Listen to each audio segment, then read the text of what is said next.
just experienced one of the most intense seasons of the United States Street Fighter League to date. Team UYU started from the absolute bottom, suffering crushing defeat after crushing defeat in their first season of Street Fighter League. But now, against all odds, they have become our Street Fighter League United States Season 5 World Champions. And Rob, what are you doing, man? You do understand that Capcom Cup is hosting the Street Fighter League World Finals? It's not just about the US anymore, man. I'll tell you what, let me do this. I'll show you how to do an intro, all right? A proper one. Don't worry about it. Don't worry about it. I got it. Everybody, back to one. When it comes to the best region in Street Fighter, the world's most talented players, you already know we're talking about one region, and that's Street Fighter League Japan. This season has showcased exactly what top-tier talent is all about, setting the bar for excellence in the realm of Street Fighter. Yo, this sounds... In case you didn't know. Yeah, I know. This sounds great. I didn't know and all that. Japan. You know what's funny?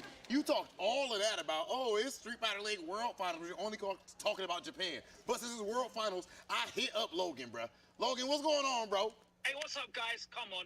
Obviously, you had to speak to me. You can't leave Europe out. You've been leaving us out for, what, 4 seasons already? Finally, Europe's got our own Street Fighter League, and we are sending our badges over there. And it's going to be job done, light work. Say less. Why did you even call him, man? Bro, I don't know. And what is it? You did this to us. What is a trinket? Anyway, I called him because this is the Street Fighter League World Finals, and it is coming at you live right now.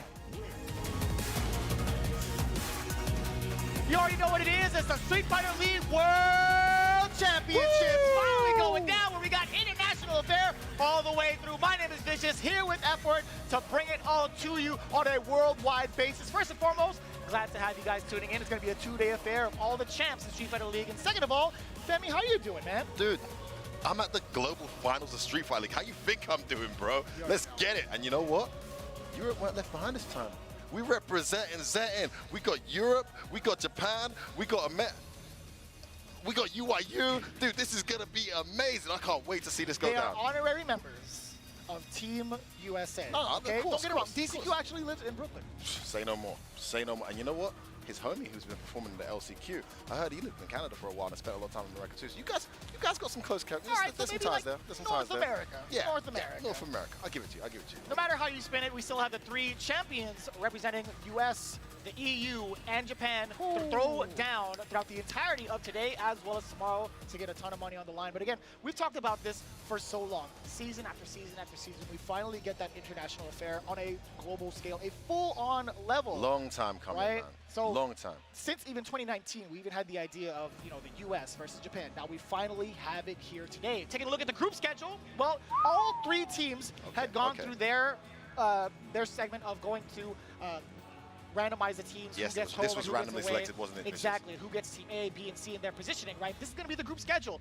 The home team starting things off, Team Mouz, going up against Team UYU. EU versus US, that's the first match. Match number 2 is going to be the representative from Japan, Good 8 squad, going up against Mouz. And of course, to round it out, their home field advantage now, UYU up against a Good 8 squad. Okay, so you see that home and away advantage played such a huge influence in the league so far. And now we're getting it in the global finals. We're seeing Mouz got that lucky draw. Now they're going to have UYU away from home. Good 8 though. I mean, playing those guys home or away is going to be difficult. So I guess that works out, okay? And then UYU, of course, having the ability to counter pick them at the end. So really interesting to see how that dynamic might play out as this comes to fruition. Right. Yeah, so I mean, we're going to see a lot of the counterplays that are going to be coming through from the home field advantage, right? But for the most part, for those of you that actually haven't been able to reintroduce yourselves into the format that we've been doing every single season, it's actually changed for the better in terms of the consistency, right? We all have the same similar rule set for Japan. We do have those ready for you. Let's take a look. For the scoring portion of it, we have 3 matches to play. The first one is a first to 2 worth 10 points. The second match, first to 2, another 10 points. And of course, to round it out, first to 3 worth 20 points. If there is a tiebreaker, considering the points, there is going to be an extra game, the sudden death match, best of 1 worth 5. So those of you who've been following know that this doesn't change. Now, what most importantly is the away team has to reveal their entire order, player and character. And then the home team has the opportunity to counter pick on the fly player and character. That's the advantage of being a home team. So the away team doesn't only reveal the order of the player going up, they have to reveal the first character. Now, those of you who've been following the Street Fighter League know this already. Those of you who haven't, the first character is not fully locked. So if you lose that first battle, you can switch to another character. But regardless, that first game is something the home team can take advantage of. And this is something the teams that have been so used to, at least from the US and the Japanese side, but the EU have fully acclimated themselves to this format and the pressure that comes with it, because everything absolutely matters, especially in this stage of the game. Considering the prizing for the World Championships, let's take a look at that. Going into it, a lion's share of 80K going to first place, second place taking home $40,000, and of course third place rounding it out $30,000 in total. Damn. 150K on the line. I'll tell you what, whoever is in first place, they got to take us out to dinner, right? Dude, that's automatic. Don't forget that these teams also won $60,000 or 60,000 euros to get here, right? So they laughing right now. Someone who gets first place here is going to be doubling that money. Very exciting time for these guys. Playing all stakes on the line right now. Yeah, so I mean, with that in mind, they've gone through the pressure of a Capcom Cup group stage. They've even done some LCQ matches as well. I feel like they've already fully adjusted to the amount of pressure that goes on with being on the big stage. But again, this is a whole different type of league, if you will, of competition. 100%. I mean, we've seen this come. Like, we've seen how players respond under pressure. We saw already over the last couple of days, I mean, we are here at the Capcom Cup Finals as well, how much that pressure can get to these players. But one thing that we've realized, having watched Street Fighter League, having spoken to the teams and the players, is there's no pressure quite like team pressure. I mean, that pressure when you've got your teammates, your friends, your homies relying on you to get that dub, and you don't get it, it's a different kind of pressure, and we're seeing it have a huge impact, both in the league and, of course, in the individual stakes as well. And with that kind of money on the line, who knows how these guys are going to perform, hopefully all to their very best, but can't blame them if that doesn't happen. Yeah, you see a lot of synergy with all the teams. You actually get that through one of the teams, the biggest representatives that we have in the scene. It's actually going to be Team Japan. We get a closer look at Good 8 Squad, who have had themselves their own story. But before we get into the details, take a look at what's to come for the Japanese representative. Good 8 Squad. It is now game time. Everyone loves a good underdog story. Well, this ain't that. Sometimes the main characters are just that damn good.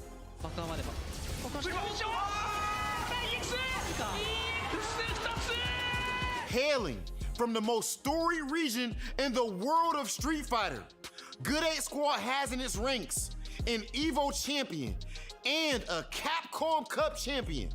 With all of that firepower, that experience, they were able to defeat a stacked Saishun Khan Seoul in the grand finals of Street Fighter League Japan. But as far as they've come, as dominant as they've been, the job is not finished. They've conquered Street Fighter League Japan, and now the world awaits. Not gonna lie, a wave of emotions hit me every single time, because we had the luxury of doing that. St. Cola and myself got to do the English broadcast of Street Fighter League Japan, and it brought a tear to my eye, legit. I'm right seeing here, man. I'm right all here, of bro. that, man. I'm right here, man. I was involved. I mean, okay, maybe not every week, bro, but I'm right here, bro. You are a significant part of it, that is for sure. But one thing is for certain, man, the way that they performed, and you talked about this last season as well. Good 8 Squad were on the cusp of becoming the champions last season, and they fell just a little bit short. They did not want to repeat those results, and they didn't for the best of their ability. Again, Pugera clutching it all out was such a fabled story that was so great for Good 8 Squad. They've got such a strong squad and such a good balance. It's hard to call when you have other teams with maybe better players overall. Something about the synergy of this team, for me, the clear favorites, and everyone's got to do some catching up to stop them from winning this. Right. The next team involved, of course, are the U.S. representatives with UIU, and we have quite the story for that one, but that'll wait until after we get this introduction video out of the way. Let's take a deeper look at Team UIU for the U.S. Let's go back to October 8th, 2020.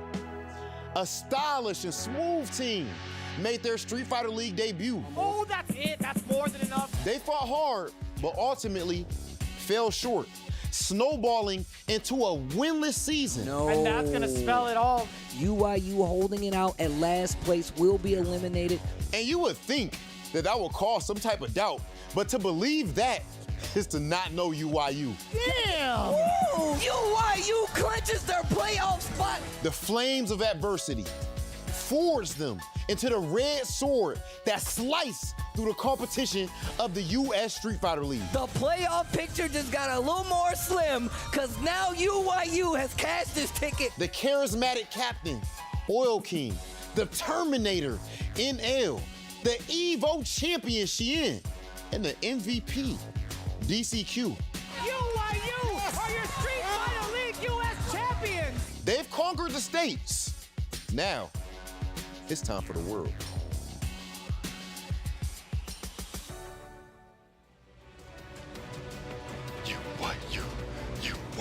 Yo, Rob TV just has that energy in him. Like, I was legit like taken aback by the things he had to say about UYU. And to be quite honest, he's absolutely correct, right? Coming from season after season of beatdowns into the #1 contender, the U.S. champions, is something that was completely unprecedented for everybody involved. And dude, it's not like it was a huge turnaround this season too. They were fourth in the qualifiers. At one point, not looking like they were going to make it at all. Right. With and arguably their best squad since for UYU, and it was looking like the same old story. Made it in. Even then, we didn't give them the best chance. Right. Dude, that performance in the final. And I'm glad you're getting acclimated to the vernacular. You're actually using dude more often, I feel like. You've already got yourself settled into California, and that's real nice. Yeah. But what I need you to do, Femi, what's that, dude? With proper respect to the new guys on the block for Street Fighter League EU, I need you to do what you need to do to introduce this team. Well, there was the French. They tried to stop them, but they failed.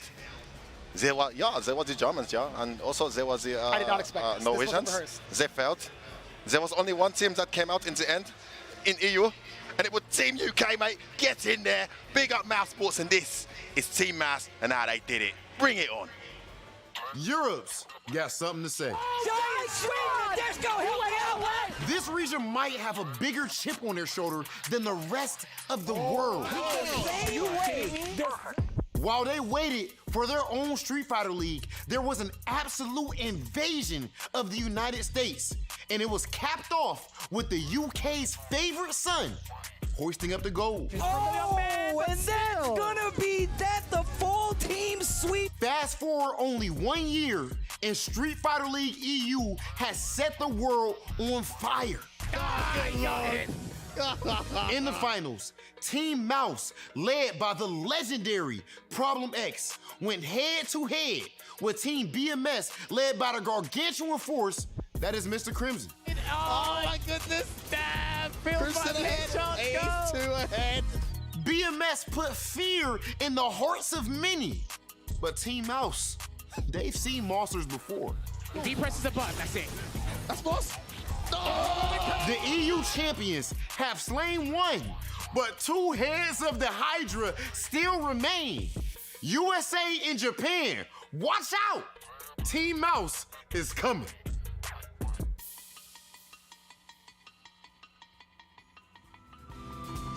It's coming out. It's coming out. It's coming. Street Fighter League's coming out to the UK. Listen, all right, guys. I'm going to be completely impartial. I'm not going to be biased. All right, I'm going to be completely neutral.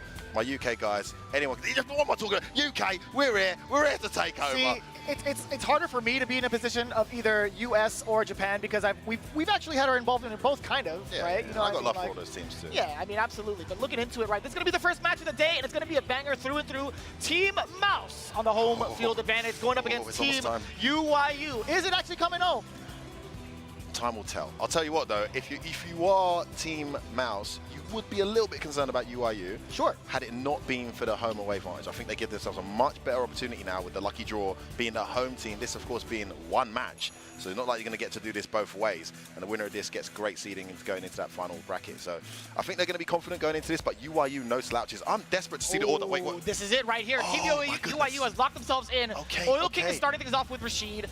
DCQ in the middle with Urian, and the anchor has been solidified with NL as Luke. Now taking a look at their current order, they're setting up. Oh my goodness, that's interesting. It's the Problem They've gone X. Problem X with Alex for Oil King. But the interesting thing about that is you still have NL in that also important anchor position, where you've seen in the Japanese SFL how effective Bisons have been against Luke.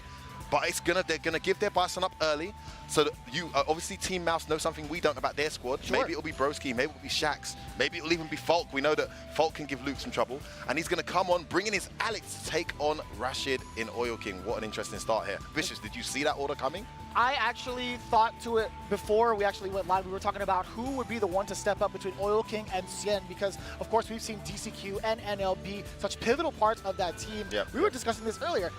You actually thought it was going to be Cien, right? I thought they might just throw a monkey wrench in the whole thing and put Cien as I thought so as well. I thought so as well. Because of our lack of Seth experience. But it would Right. be a big gamble. They've gone for the solidarity. They've gone for the consistent Mr. NL, who's also having a great week, of course, in qualification for Capcom Pro Tour. Our first game, guys, Street Fighter League Global Finals. We have our first match kicking off. Make some noise. Let's go. Problem X patiently approaching. Oil King towards the corner. There's that slash. Such an ever-trusted tool. We saw Kichipa using it to great effect in the LCQ. I'd imagine Problem X has had so much more Where of you a magic going? knowledge check with the way Kichipamu has been playing. But it's a whole different beast when it's Oil King, right? You're talking a royalty now. Oil King, we're going by this week. This week has not been his best week. He had a very tough group to get through. It didn't go his way. Has a chance for redemption here against Team Mouse. See how that It's the plays activation. out. The Sara checks the low, spinning mixture on the light end. Now we get the enhanced mix. Oh, tech by Problem. He's in the corner though. Not ready for the EX conversion. Nice, gets an opening. Some momentum here for Oil King. Tick throw. What are you gonna do about this pressure? Problem What X! on earth Huge was that? input error. He must have rolled the joystick over, which caused him to get that spinning mixer. My goodness, huge execution there, and we saw a drop Oh, down. Tucker Man, you were in range of that? Oh my days! Oh my days! What? Thought you could walk away, mate. Get range over is here, that? son. What range is that? Yeah, Dear that God. buff was huge. for Alex. nasty. But he's put to the corner straight away to start This this guy is round. so good. Nice aggressive start here. Oh, that's a good trade for Alex. You're starting to see more and more why Problem X has gone for this matchup. Yeah, that dive bomb gave a little bit more damage, but more importantly, just gave him so much more space to knock Rashid away. Give a slash elbow yet again. Again. Check the roundhouse. You have to at this point. I feel like the way that Rashid's want to play. There's an honesty about the way Oil King's playing, and an honesty I don't familiarize myself with him. Oh, He no. could have punished that. He went for the reset. That was close enough for a jab, but went straight for the power drive. Super smart. Power bomb, sorry. Oh. Great position there for Problem. Just controlling Oil King, something that's so hard to do. Oh, gets caught. Didn't go for the CA, chose to save it. Going for the Pressure, layer that's back to it. back. Oh That's my too goodness. tough, man. Big Ben. Problem X. Big Ben with the big damage. You already know what it is. Problem X getting the first battle between the two. And we're loving it here. Again, very, very dominant force. Oil King might get some time to converse with his teammates. This is what I'm talking about, Vicious. I need to talk to you about this, because even when Oil King was struggling in his group, right, and he wasn't getting stuff going his way so far this week, he was not playing like that. He looked a lot more solid. Something about team pressure, man. I'm telling you, if you've not been there, you cannot possibly understand the pressure these players feel. And even a guy as solid and as consistent, as experienced as Oil King, seemingly cracking here in the first game. Now, not to say Problem X would have won it anyway, but just going by how he played there, clearly a bit nervous. And he's going to look to switch to the Seth. Yes, he's going to switch to the Seth, and of course, Talk to me about that, right? Because we both had conferred with each other to see whether or not Cien would be like a big pivotal piece for the strategy. Now that Seth actually has come into play with very similar playstyles, what is it about Seth that made you feel uncomfortable for Team Mouse Sports? I just don't think we have any Seth on Shen's level in EU. I mean, Mr. Wolf's a great Seth, shout him out. A great rank online and has some great setups, and you can learn the basics of the matchup. But I just think it's a bit uphill, and you're never ready for. I mean, Shen's got like 200 setups with V-Trigger too. And there's no doubt that Oil King has rehearsed those exact setups, going to get punished on the big boot. Oh, I mean, Problem, not necessarily scared of this matchup. We'll see how he plays it, but it's a good pick from Oil King. Wasn't working out. Wow, that was gutsy. Problem went for the command now grab. we have the installation on the stomp. It's going to be harder to control this character. is. What a start. Okay, after that, puts himself in the corner, trying to get right back out. It could have been a dive kick or an axe kick. That is going to be the trade. One jump too many. AKS, dash up. Watch out for the command grab. Oh I knew my it. days. I smelt it. All the way from here. Smell the boot. Activation time. Larry. Oh, but he stuck it. Big That's counter. a dead set. Oh my Charge God. up. Oh, The damage. Do it again. DDT.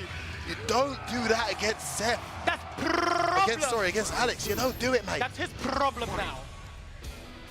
He killed himself there almost. He seemed in decent control. Got cornered and just I agree. pressed the panic button, and Problem X punishing him to totally unforgiving effect. Nice confirm. Can he change his momentum? He's 3 rounds down here so far. If he's going to make a turn, it has to be now. What a challenge. What a check. That medium punch with the confirm after that. Might have been a buffer, right? But either way, it was beautifully done from Problem X. Oil King now looking to readjust and at least keep Problem in the corner, not give him any leeway or any sort of comeback, but moved into activation. We saw it coming out of the way. Good walk back.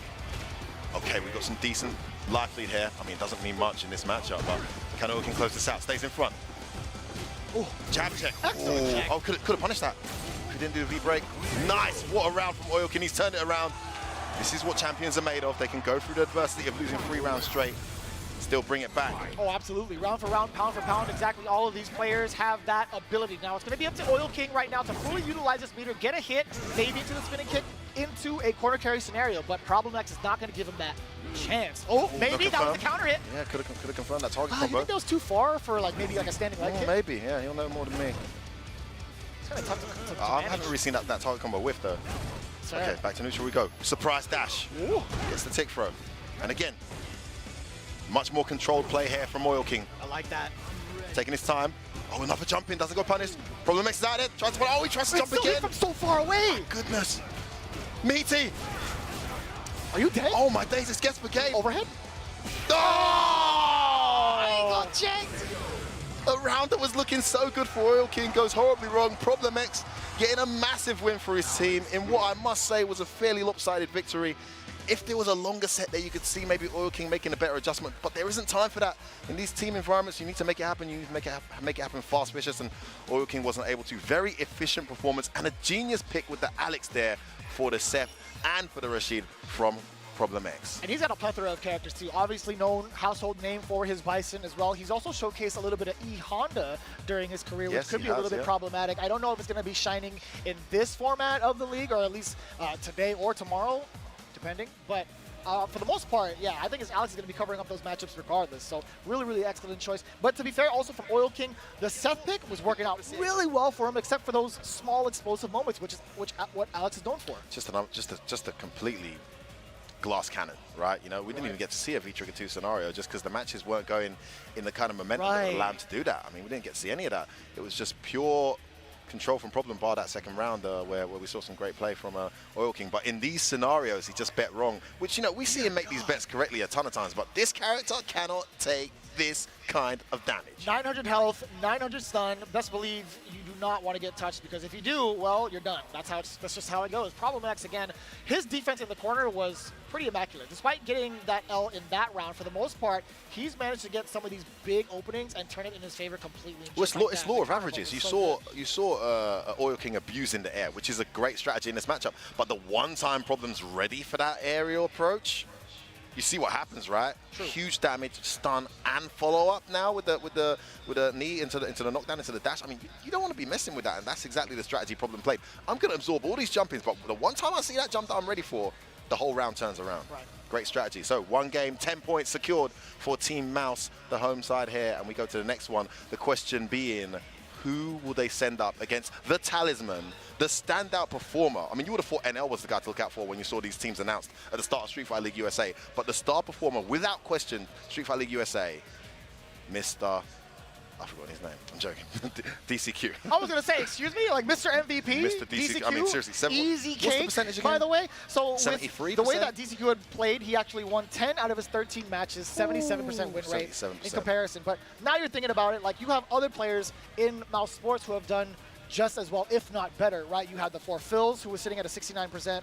You had Broski, who had his matches 9 out of 10. Ooh, 9 wins out of 10. That is actually ridiculous. Yeah, unbelievable. And actually, if you're Mouz now, you're in a position of relative luxury, because look, you can't be in a position where you can go 20-0 down. I was just about to talk about this. I didn't like Falk being the next match up, because I know for sure. Falk for Luke. Yeah, I would love it for right? that Luke's matchup. don't like that matchup. Exactly. But having this wild card of Oro versus Urian, I don't think DCQ is well versed in this at all. Really? I genuinely think so. I mean, they come from a very niche, like, you know, region of players over in China, but the standard at which they play at is so impressive. We've seen VX Bao, we've seen Zen. DCQ's from that same scene. I mean, we're not even seeing guys like Xiao Hai here this time. This is the new generation of the Chinese Street Fighter scene, and they're representing to great effects. But Broski has said tons of times in our group chats, in private conversation, that he's very comfortable in the Urien matchup. You know, so he doesn't mind that match. Oh yeah. Having said that, I didn't think that would mean he's going to pick Urien for this. Oro for this. Logistically, you would think about it, like how long has Oro been out in comparison to Urien, and how much exposure has Broski had in that matchup in comparison, right? So, I mean, it makes sense for him to be able to transfer the skills needed in that particular matchup from his previous character into the new one, making some mild alterations. However, on the offhand with DCQ, it's like, how much practice do you have in your area with Oro? Because I may not have seen it, the world may know, the chat might know, but as it stands right now, it's very difficult to come by at such a high level. It is, and honestly, there's not many Oros playing like Broski plays. Like, trust me. I agree. He's got some basic stuff, but he's got some pretty messed up stuff he can pull out on you if he needs when it comes down to it. So we'll see how much DCQ knows about this. I mean, Broski's got to be the uphill guy here, despite his incredible win percentage in the season of SFL EU. I must say, Team Mouse deployed him very well strategically. Is the match started? Is that no, they're doing a button check. They deployed him in such a clever, strategic way. They put him in matches where either the opponent wasn't familiar with Oro, or the opponent just wasn't good in the Oro matchup. The character matchup wasn't good.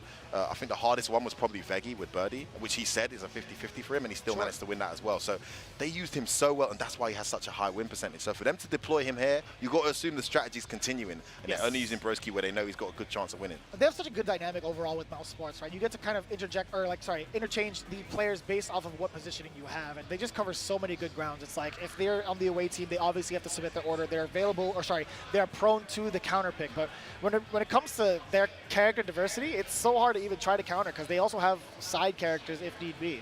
Yeah, I think that's a good point. I would say, however, they're a stronger team when they're at home. We saw that throughout the season. They do have some vulnerability there with Falk is such a double-edged sword, right? But now they've got the ability to use the 4 fields where he can be most efficient. All 4 of them, yeah. Right, exactly. And Broski, it's a huge next match. I mean, this one could put them 20-0 up, or they could be 10-10.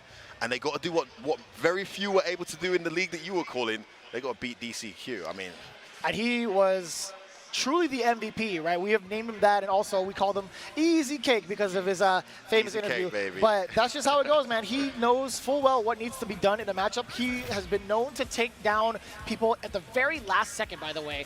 He's coming from like such a good understanding of the game that he's willing to take all the information in, figure out what the strategy needs to be, and then explode onto the scene. He's literally gone from the underdog in multiple rounds against everybody in the US and has just come out the victor. Dude, I remember when we first called this guy. I think it was the online CPT. We saw the name. Logan. We were overseas. We were literally all watching it at the same time, too. Unbelievable where he's come from. I think it was League of Legends he used to play professionally. Probably. Now he's here playing Street Fighter. Either that or like Dota, I think. Was it Dota? I think so. I mean, he was playing one of those games, and now he's here rocking what is maybe the most informed Urien in the world, alongside maybe Shuto. And he's here to prove it. Get his team back on the points. Let's see. Broski starts off with a dash. Pretty aggressive. Buttons after crouch medium. I like that. That button is 0. So many people let that rock. Oh, bad buffer. To the corner you go. Broski. He's not going to really set up for any sort of like projectile hell, but I do like just him enforcing that point with, with the fireball. That down and heavy from range is such a good buffer. Jeez. That works out. Going in. Oh, with a coral kick. Yeah, nice coral kick. Tries to bait out the anti-air, doesn't come. And I love the pace that Broski's been playing just outside of the medium ranges. Trying to look more so for counter pokes. Neutral jump? Oh, God. I think he was looking for a delayed throw. Speaking of, great play here from DCQ. Oh, here we go, baby. Just goes for the throw. No. Oh, nice choice. Oh, that's going to hurt. Juke. Oh, didn't get it. Blocked out. Activation. Has to hold this. Jumps backwards. What a choice. He had the meter there to cause the delay. Doesn't the second mirror come in? But now it's DCQ who's in charge. If he had punished that with maybe an activation of the second mirror, that would have been ridiculous. But he still gets it, chasing down his target. Broski falling short. DCQ barely making that possible for him in the first round. And he was at the deficit majority of the game. Yeah, no, he brought it back nicely. There was that one error from Broski. Another bad start to the round there from DCQ. You can afford to make these mistakes early, though, when there's no V-trigger and meter punishes there for Oro, where he does the big damage. That's too close. Both players with some categorical spatial errors here. Wow, just let it fly, this Broski. Could have been a ton of damage, but it still hits the mark. Coral kick it again. So much mileage. Missed his punish. Didn't get his conversion though. Both of these guys dropping stuff, but spatial. Oh, I thought that was a good jump. I thought Roundhouse would have reached. Oh, what the patience! That's heavy again. Got the tackle, watch out for that DCQ's throw. got He's looking CA. for a confirm too. If he does get it, it's automatically going to be tackling to confirm, but it's going to be the Tengu Stones first. He thought you saw the flash. Oh, he missed it. He still gets It it doesn't anyway. He matter. tried to run away. Man, I'm seeing some nerves here from Broski. Doesn't usually drop those. Power of the Stones. Still able to get it closed out. DCQ tried, what was that, a delayed knee? It was something. I couldn't tell. There was a flash. It could have been a headbutt. Could have been a knee, but Something EX got It hit. absolutely clattered, yeah. I don't think it would have been headbutt then if he got hit Exactly, like that. yeah. It had to be the knees. Tried to make a read. Maybe thought it was going to be a throw, and it wasn't. And Broski, the ever so reliable Tengu Stones gets him around back here. One apiece. Okay, you're talking about that coral kick more often than not. DCQ had utilized that used it to so kind of close well. the gap. He's been on the mark Nice with it so confirm. far. I love that from Broski as well. That Jumping jump is in, not an that's been option. the death of him a bunch of times. He's so ready. I mean, even jumping over this guy's head is pointless. Liable from close range. Oh, guess what? Jumping again. Commentator's curse. Gets away Finally, with no it. ends here. Law of averages, eventually one's going to work, There right? you go, man. Broski not being conditioned. Oh, even your Wow, what conditioning choice has of been button conditioned. after blocking a coral kick. Oh boy. Nice Speaking timing of- on that EX knee. Ugh. Wasn't ready for it. Interruption from He's lost the Broski. corner. Plaza de Plaza. Plaza. Holding this Forward heat. throw. He's got the mirror. Plus, no, he didn't get the timing right. Are we going to see the mirror? Yeah, Broski respecting it. Backs away. Doesn't want to get hit. I mean, one opening into CA could kill him. Watch your feet. That's the Here's the low activation. activation. Tries He to gets be him into the mirror. reversal. He does have critical Second art. mirror. One conversion. That's Oh, he had it. He had it. actually did. He had it. That was it. Oh! The anti-air is there. Is that enough for He's Broski? dead. He's got it. And even if it wasn't off of that combo, he had critical art just behind him. Broski clutching it out. Broski with the clutch anti-air. He's let that EX knee drop every single time, but when it was for the game, he was ready, he reacted, and there was more damage coming with that CA. What a choice. And the UIU have to really think about this because Broski's definitely throwing a monkey wrench into their plans with the Oro pick. I'm not sure they would have anticipated. I mean, putting DCQ in the middle as the away side is a genius move, right? You know, because no matter what happens that first game, you got your talisman in the middle. This is one they really can't afford to lose. I mean, they can, but they really weren't expecting to lose this. So all to do now for DCQ. He's gone to the character select screen. Again, this is just how he bides his time to get himself acclimated to the matchup. And to be fair, I think Broski, that was all fundamentals. There wasn't any sort of mixes that were happening with the involvement of Tengu Stones, right? Yeah. So I think overall, I think it's going to be a different type of approach for DCQ because Broski's already had everything sort of covered. The only thing I will say that is a detriment to Broski's game plan was his attempts at jumping. Granted, he got one in against DCQ to get himself out of the corner, get his offense initiated, whatever, what have you. But for the most part, every jump-in attempt that has happened has been severely punished. I think one thing that's played to his advantage is, so DCQ's playing the ground game really well in a sense that he's not getting the most amount of whiff punishes, but he is walking Broski to the corner every round. And you don't want to be in a corner versus Rurian, but every time there's a tiny little error or an opening from Broski, he's able to switch that to his favor. With the command grab, and, boom, yeah, boom, boom. Get the corner back. And that obviously in that round, it proved to be absolutely unforgiving with the plus frames into the throw, taking a ton of health away from DCQ. So strategically, Broski's just playing the right game here, but those little moments where DCQ has the corner advantage just needs to be a bit more careful not to give that up, because one mistake is all it takes, and suddenly all that work you've spent to get him to that corner goes against you. I didn't realize the VSET also from the side of Broski is actually going for V-Skill 1, trying to go more so for the mix-up potential from it. Along with Good the call. Yeah, I Tengu didn't Stones. notice that. He's not really used it yet. Then on the other side, you still have the charge-up for V-Skill 2 for the side of Urian. And also not been used. Again, that crouch heavy just missing. Thrown there on that back fist. Ball kick. His favorite button in this matchup, but gets caught at last. EX. Set up. Nice choice. Oh, my mistake. He was ready. Don't worry about me. I called the wrong V-Skill. It's actually going to be the booger. My mistake, Chad. That was my mistake. But either way, that sets up a lot for Bullet Hell, but it's not going to be the case for Broski. He's going to be just fine. Nice one for throw. Yeah, gets to set up the There we booger. go, Yes, there sir. we go. The EX Yagyo. knee drop. I should call it the Yagyo Dama still, technically. Yeah, that V-skill. Those V-skills cancelling each other out there. Able to stop that. Almost equal health here. It's the first time we've really seen DCQ shoot out the fireballs too, right? Yeah, exactly. He's changed strategy. Here it goes again. Both of them have V-trigger. Who's going to activate first here, Vicious? It's going to be very tough. I'd imagine DCQ's not going to just do it out of the blue. Broski, he's just fine here. This is the kind of projectile hell that you do not want to go through. Broski is going to have the advantage here at all times if DCQ continues to play this game. He resets the timing. It forces Broski to initiate, and he gets it off of a block string. What's the mix? Jump back where you can't. You cannot jump back. Even if he whiffs a normal, the stones are coming to get you. That is such a strong V-trigger. I mean, one of the only V-triggers that really contests against the mirror themselves. I mean, arguably stronger. And DCQ, with it all to do now, strategically, absolutely on point here from Broski. Oh, tries to jump in, a rare jump attempt from DCQ, gets him sent to the corner with health loss to add. The damage in the carry is actually ridiculous. On Oro, man, it hurts. Plus, has to be reversal. Needs to stop this momentum. Wake up jab, stops the pressure. Broski looking good for the money right now. Can DCQ do something to turn this around? I think absolutely flawless. You can see exactly why he has a 90% win rate. Not a lot of folks are ready for Oro, but even outside of that, his fundamentals are so strong. DCQ is losing big time here. Tries to delay stand medium, doesn't pay off. Good patient blocking from Broski. Gaining some ground. Oh no, he sets it up. He's gonna take so much damage. Okay, he stops it. Activation on block. Oh, he just jumps out. Wow! Big read.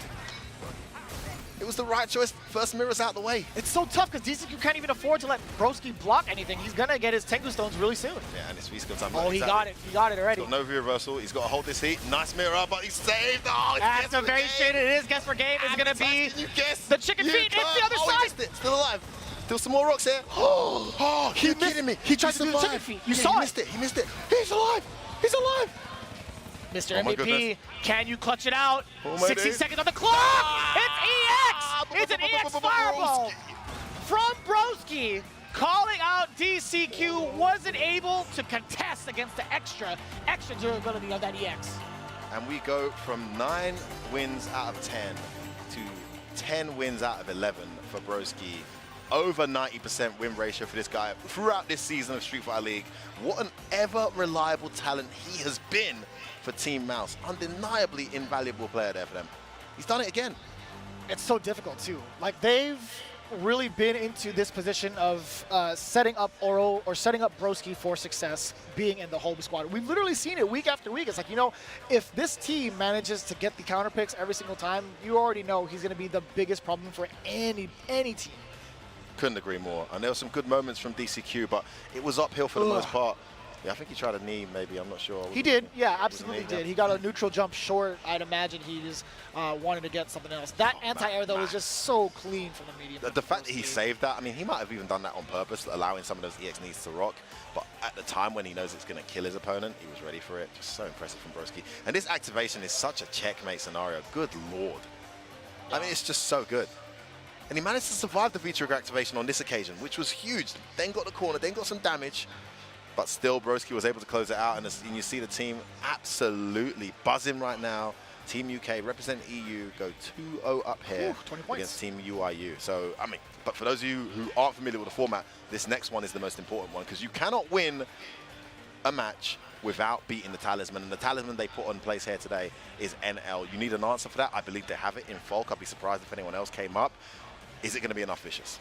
You know, I think I've kind of dissected this a little bit on my own stream, watching all the SFL EU stuff. I feel like the Four Phils has more than enough confidence facing off against any of the Lukes that you guys had presented. So it's more so on the side of NL. I don't know how much Falk practice he's had over on his side of the world. So that's just how the nature goes. But looking at it, as you mentioned earlier, 20 points for the side of Mouz Sports being on the home side. UIU still looking to put themselves on the board. And I truly mean that because I don't think there's been a single round or a single battle that has been in favor of UIU. Yeah, agreed. And this is just going to show why the home away advantage is so huge. Now, for those of you who don't know, game 1, 10 points. Game 2, 10 points. Game 3, 3 out of 5, 20 points. That's why you can't win without taking out the anchor player. And they've put none other than NL, the man informed, the man winner's side this week at the Capcom Cup, having qualified from his group as the anchor. Now, do Team Mouz have what it takes to take him out? I'm assuming it's going to be Folk. Yes, it is. It's going to be Four Phils with Folk stepping up. We've heard Lutz complaining about this matchup all week. We've seen tier lists come out from some of the best Luke players in the world saying that this is one of the trickier matches for Luke. 5.5, maybe Folk, 5.5. I mean, if you're a Luke player, 5.5 is a hard match. So This is one of them ones that could really, I mean, if you're Mouz right now, if you could have picked the scenario you find yourself in going into this third game, this would be that scenario, and why not? Talking about the win rate percentages, the 4-Phil is one of the biggest powerhouses that we have in the world, representing from the EU. Now, 69% for the young man, and getting himself really acclimated to the way he needs to play against anybody, right? On the other hand, you also have a legend from South Korea, NL, with a winning percentage of, just about 58%. But at the most part, he's been put in these situations as the anchor during Street Fighter League US, and has come through in that clutch with both with both Luke and sometimes even Cammy if need be. He has a plethora of characters as well. He does, yeah. He's such a talented player. I mean, I even saw his Ryu recently as he was playing in casuals this week, and his Ryu still looks absolutely ridiculous. I mean, NL, really an extremely strong player. Has that global experience as well. Red Bull Kumite finalist, of course, falling short only to Problem X there as well. He's here. He's representing. He looks poised and ready to go. Look at the seriousness in his eyes. One of the biggest things that we wanted to point out, right? We talked about like the team synergy and their lines of communication being absolutely open to strategize effectively. I feel like with UIU, they've been at a slight disadvantage because they're not all on the same wavelength, right? This is a For good the most point, part, their synergizing has not been at the level of any other team because of the fact that they speak multiple languages, right? Yes. I think one of the biggest hindrances ever that a team can face is not being able to strategize effectively, on point, on time, during some of these big moments, right? So with NL, it's going to be one of those instances where they really have to sorry to interrupt, but that just goes to show what an achievement it was, getting here in the first place. One of the only teams that doesn't speak one language to communicate through all the strategies. Agreed. Guys, in a team tournament, there's a lot of stuff that needs to be said in real time, in preparation. I mean, the fact that they're doing that with a language barrier is even more impressive. Agreed, yeah. Well, here you have it. It's going to be the 4-Phils. He has unfortunately been eliminated from the Capcom Cup. Wasn't able to come out of his group, one of the death groups, I must say as well, Group B. But he is still alive in the Street Fighter League, and he has a task now to take out NL's Luke to get the points and the victory for Team Mouz. Can he do it? So we're talking about the disadvantages that can be for Luke, right? We talk about Falk having a shot pretty much charged up that could contest against possibly a Sandblaster that could shoot straight across the screen, could shoot from down below. But one of the biggest advantages I feel like for Falk is her range. Yes. Oh, nice position there. Tries to spit out a stamper, it doesn't come. Great play here from NL. He's got him in the corner. Gets caught by that medium though. Going to lose a lot of mileage and damage here. Oh, didn't even get to set up for a meaty. Oh, there's that fist. Whenever Falk's in the corner, watch out for it. Ooh, perfect timing. Wow, gives him some of his own medicine there with that reversal. V-trigger almost spent. Great timing on that jump in. Walks out of the throw range though. No use of Oh, there it was. That could have been it. Do it again. Just goes Snap back, rock smasher, probably a throw. Tick throw it is. Great position for NL. Can he close out this first round? Meaty. That's plus. Oh, he ticked it. Cast him low though. Great play from NL to close out that first round. One step towards what needs to happen here. It's so good. It's so good for NL to get such a closer off of a low forward, because you don't even have to spend meter at that point. He's low forward, Sandblaster, just convert with the trigger, just so much damage on the table when it comes to Luke. He's done a great job of walking goes back great. The back timing, just in range of that forward fierce that all folks love so much. He has him cornered here. Oh no. Oh, missed his link. Oh, it's all working. Huge. I think that's a dead fault. It's going to be game one surely to NL. And UIU. They've arrived in this set, look. They've arrived. There it is. Is that your That's your effort right there. That's exactly what it sounds like every single week of Street Fighter League EU. I would pause it just to be like, damn. I can't help it, man. I love that stuff, man. I love it. I had a lot of practice. I'll tell you what. That was pretty good. Your Rob impression wasn't too bad earlier as well. I must say, I quite enjoyed that. You know, you had the hands and the bouncing and the knees. Oh my goodness. That's my boy, man. I spent a lot of time with him now. Now that he's in SoCal. But I'll tell you what, the 4-Phil is going to be spending a lot of time with NL. Again, it is 3 out of 5, despite falling short in the first one. It's a great start from NL, though. Yeah. I mean, not only did he win, but the way he's winning right now looks uphill for 4-Phils. He's catching so many counters and crush counters. Where you going? He's out of the corner, though, at least. Gotta pay the toll. Chasing him down, not a single dash. How many crouching medium punches was that? Cycle and grip time. Watch out now. Plus frames after that. Meaty setup. No EX up. Dang, that brutal spike was so far away. What a counter poke from NL. Oh, activation to get the fist this time. Should be enough to kill if he gets it. Still alive. Thermal barrack wasn't enough. Oh, that jump timing has been so good from NL. And again, Can he guess right this time? And again, Forfeel's holding a lot of heat here. Able to survive that, but mountain to climb. Rock Smasher on deck as well. Needs to watch out for it. Any minute now. Any slight walk forward. You could get caught. Down below. Shot from above. Forfeels just might make it work. Good block. No more trigger. And he still whipped it and got it afterwards. Just about survived this. Not quite dead. Oh, well teched. And the crouching medium punch. What a round. What a comeback. The Forfeels on pretty much 0 life on the Magic Pixel, managing to spend that bar. I thought it was going to be through ways of critical art, but when that first standing heavy punch got whiffed, I was fearing for my life. He just threw it again, right? Oh, no punish on the target combo. Miss. Nice conversion on that counter hit. And look, NL just picking up where he left off. Oh, he didn't get charged. Wasn't expecting the throw to come out. Again, he does it. These guys haven't baited each other out yet. Nice punish. On the target combo. What a conversion. Wake up, crouch, medium, the read. NL, impossible to condition right now. Do it again. Wow. Man, he wasted no time. He didn't want any more scaling involved in that combo. He went straight for the rising rocket. Excuse me.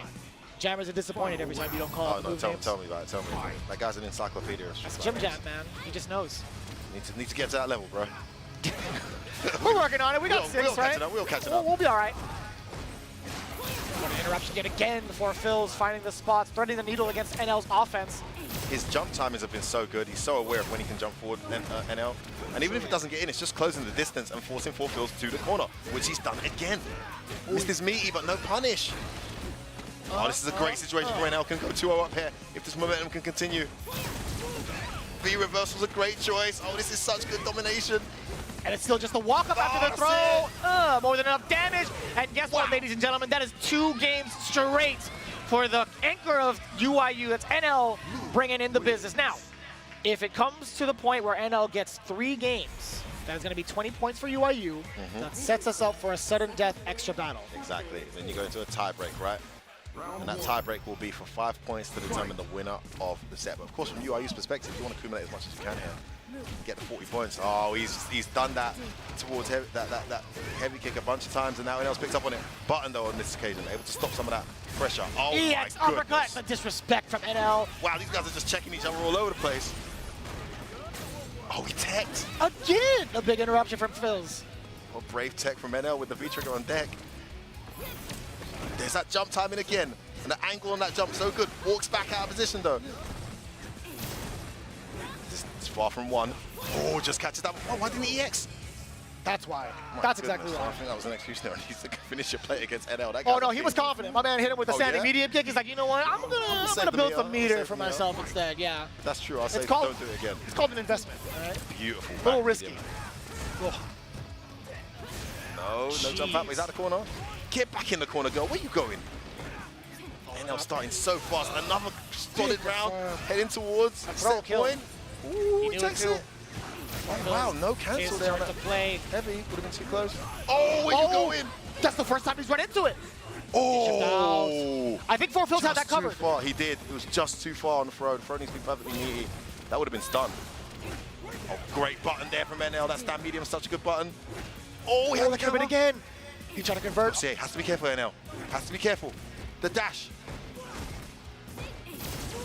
Good view reversal.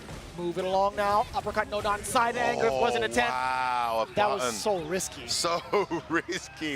If that had counter hit. But he made the read. He assumed that Forfeels was going to overextend, and he's been 1 step ahead in terms of what Forfeels has been looking for the entire set.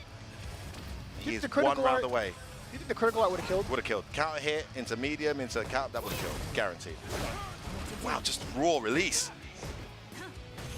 Oh, forward conversion again. NL making the most of the single hit confirms. Brutal spike sets you up for a positive scenario with the forward throw. Now, watch out for the stun. And the throw break. He's done it.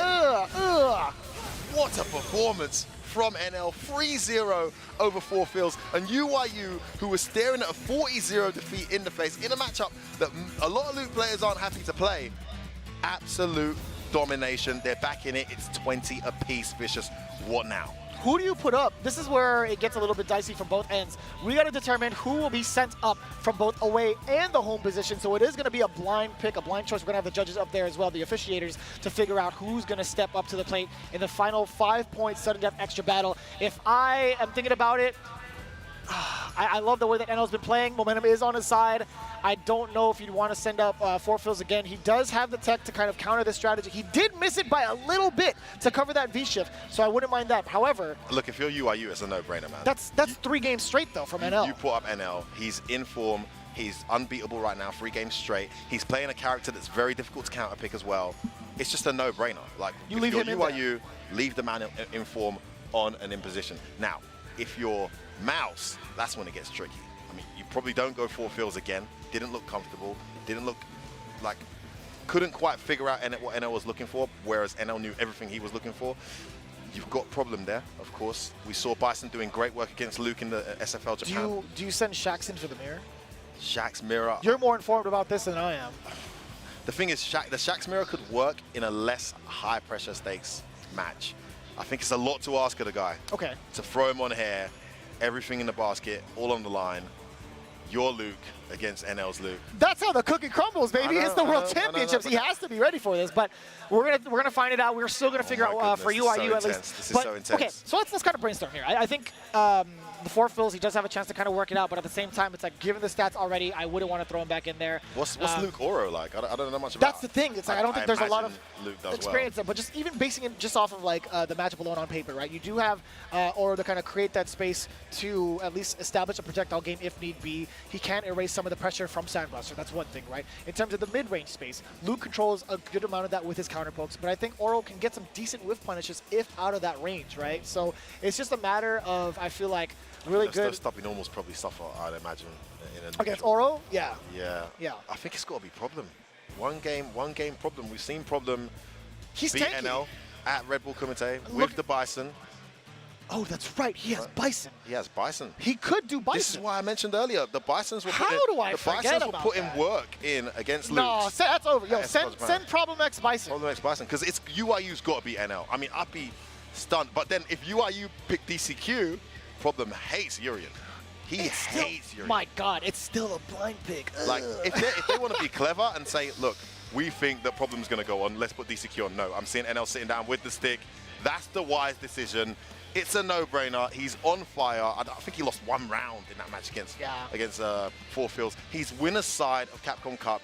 He dominated his group, and here he is now to close it out for UIU and get the points and win the I keep forgetting that, you know, even in the sudden death battle, the away team still has to send their order first, regardless. So, my mistake. We were like trying to like put a little bit of context to it. Alex can't come up there. I'm not sure what he was doing, but yeah, Alex Valle. So, but that's usually the case. Is the away team just has to reveal their order. Yeah, they have to show it to Valle. Mr. Street Fighter, by the way. I'm glad that he's a part of this this entire ordeal. I mean, he should be, right? So, letting him know the order, he immediately went to the other side. But it looks like from the corner of my eye, my peripheral show me. I'm trying to look on the stage. I can't see. Is it Broski? It is going to be Broski. We've confirmed it on the far right, the top right, I should say. Broski versus NL for the sudden death. You know, mate. That's exactly what we predicted. I can't pretend to know much about this matchup, but the fact that Broski's here, one thing you will appreciate about Problem X and his squad here is they have a very good, transparent synergy between them, and players don't put themselves forward unless they're incredibly confident and they're sure they're going to do it. So there would have been a decent team discussion. This scenario would have come up at some point, and they would have known, depending on how they're feeling, Broski would have said, I'm ready, and he would have been put up there. Wouldn't have just been forced up there. So this is the pick. I'm actually a little bit surprised. I was thinking in my head, maybe you get Problem X's Dictator, but then maybe Problem was thinking, I don't want to get, you know, 1 game Urian with DCQ, and they might assume they're going to pick me. But maybe the surprise pick could be the one. They put this incredible win record on the line here as well. The 10 out of 11 from Broski. Yeah. I will say it was a little slight disrespect on my end, kind of forgetting about Problem X's Bison, man. Like that's something you could never forget. I feel like, bro. Low key, I kind of did. I was thinking about like the synergy, or at least the matchups at hand, right? I'm like, I think I'd want to put Oro in there, and then you were like, wait, we have Bison. I'm like, oh yeah. Like I said, man, SFL Japan, we saw those Bisons putting in work against Luke. I agree, and I think that would have been a great bet. But either way, I think Broski coming in with Oro might just be a problem for NL. Already starting off pretty strong. NL not even close to scared of what Oro has to present. Snapback combo yet again. How many snapbacks can you fit on one head? Stun almost there. Round almost done. He gets done here. Checking the dash. Perfect. That was actually the right buffer at the right time for Broski.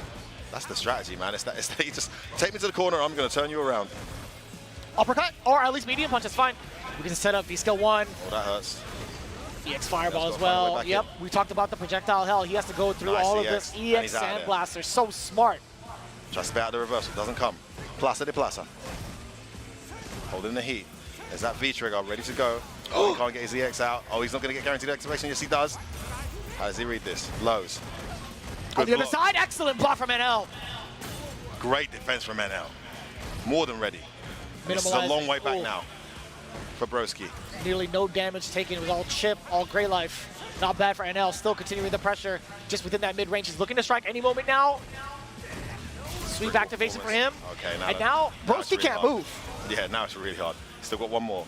Oh, great choice. Damn! Superman punch in the adaptation. sky. Yeah, he's been doing the hop in the air to try and bait out the reversal. Of course, a full punish happens if he does that. But NL spotted that twice now. This time he was completely ready.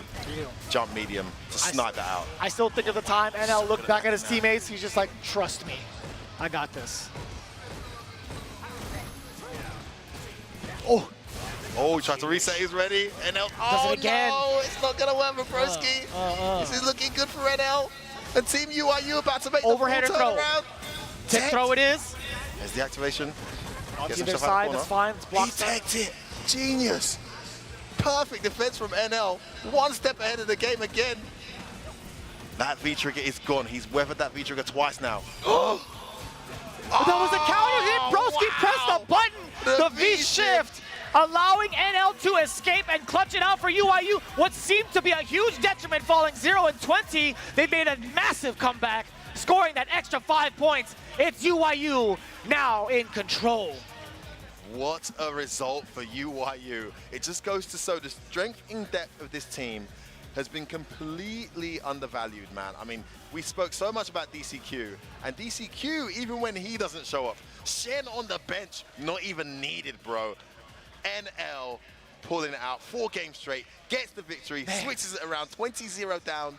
In the end, 25-20 victory, and they go top of this round robin chart now as a result from the away position too. Yeah, it's as if the win rate didn't even matter for NL. Like, he was coming in, what, just under 60%. This guy has blown everybody out of the water, completely undefeated, win after win after win. He didn't drop anything during his matches. And his reads on both offense and defense, he's in everyone's head. He just knows what's coming, man. I mean, the gutsiness to go It's for so the rotate. intimidating. He literally walked up to Broski, threw out a crouching medium punch. He's like, how are you going to handle this? Dude, I mean, when he activated the Tengu Stone, you've seen those Tengu Stone comebacks yeah. online. What's the first thing you don't do?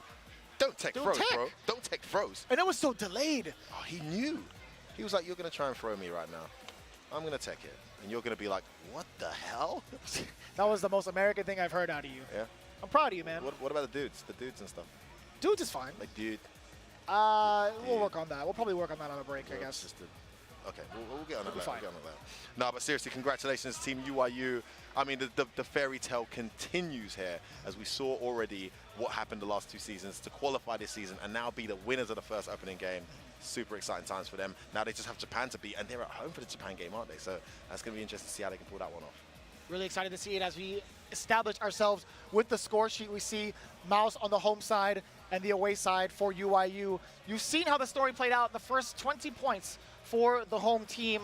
However, they fell just a little bit short in the match that mattered the most. That was the anchor for 20 points. And of course, that extra game when it was tied up, it was NL who came in the clutch. Man, it just goes to show, man, it doesn't matter how good it's going, as long as you got an anchor, that is tough to beat. And we saw tons of that with Phenom, of course, in Street Fighter League EU. That's all that matters.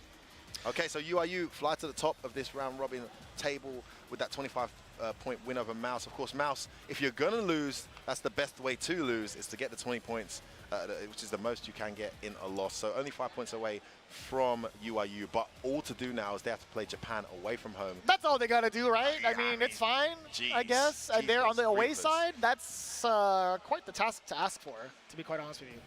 Oh my goodness, that's yeah. If you're Mouz, that's gone from like elation to like hellacious in just the space of a few minutes. Yeah. Mr. NL just completely They're ruined just the built dream. different, man. They're just absolutely built different. That entire squad has just found themselves such a solid group. But overall, they have to face an even bigger threat, I feel like, with Good 8 squad that have been throwing it down for Street Fighter League Japan. Speaking of Street Fighter League Japan, we had a big shout out to those that have been a big part of the Street Fighter League World Championships. Huge thanks to TAIYO Holdings for being the prizing supporter for the Street Fighter League World Championship. The electronic materials they help create are the backbone through which we get to explore our passion for Street Fighter. And through the support, they uplift everyone taking on challenges to realize a happy world in and out of games. We're so happy to have them as part of the event because, again, this just inspires the players even more and really rewards them for all the hard work they put in, month out, because doing these matches are not easy. Yeah, and it's been one hell of a journey, man. We've seen Street Fighter League Japan, we've seen Street Fighter League EU, we've seen Street Fighter League USA. It's been tons of games, tons of setups. There's amazing facilities. Shout out you guys holding it down there as well. It's been one hell of a season, all coming to combination here. Listen, I believe we have Rob and Logan on the main stage. Guys, let us know how you're feeling. Cause I was born in the USA. I was born. Where was I born, Logan? In the United States of America. I'm glad that someone was born in America. What you saying? What you trying to say? All I'm saying, I'm a big fan of Street Fighter League Asia. They're representing on stage. Street Fighter League Asia is about to give y'all second L. That's the only Street Fighter League Asia that I know about. See, that right there that we saw from Team UIU was the power of apple pie, cheeseburgers, baseball, things like that. What's the dude's name? What's the white dude? Bob Dylan. That's the power of Bob Dylan, and etc. You guys are looking like you're in a rough spot right now. I'm not gonna lie to you, bro. It's true. That really illustrates as well how brutal this format is. Like the need to have one player who's in incredible form. And we've been watching NL for the last 3 days. He's in unstoppable form. Your team played better. Yeah. EU played better. Like Team Mouse played better as a unit, I would say, than Team UIU. We seen the 2-0 from Broski. We seen the 2-0 from Problem X as well. But where is Problem X in the first to win at the end? Chat, I don't understand that one. I mean, that's the decision you got to make. Are you going to go for the solid play, NL head-to-head with Team Captain Problem X, the guys with the most experience? Or are you going to go and gamble it on that Oro, that Tengu Stone? And we saw NL looks like he's got a Oro that lives next door.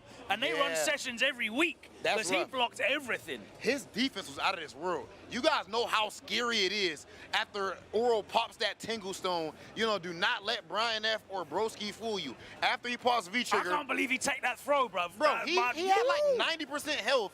Why would you tech right? Crazy. That's something NL would do, though. he does the craziest DPs in the world, so of course he's gonna have the wildest techs, and he probably getting a little bit of that American, that down south barbecue in him or something like that, bro. So he getting a little bit more wild with the play. You know how we get down over here. Absolutely, man. Wow, what a great start to the action. We're gonna be back with another match. I think Mouse Sports are staying on. They're gonna be going up against the good 8 squad, so it only gets more difficult for them. We're gonna be back after this short break. It's Street Fighter League World Championships.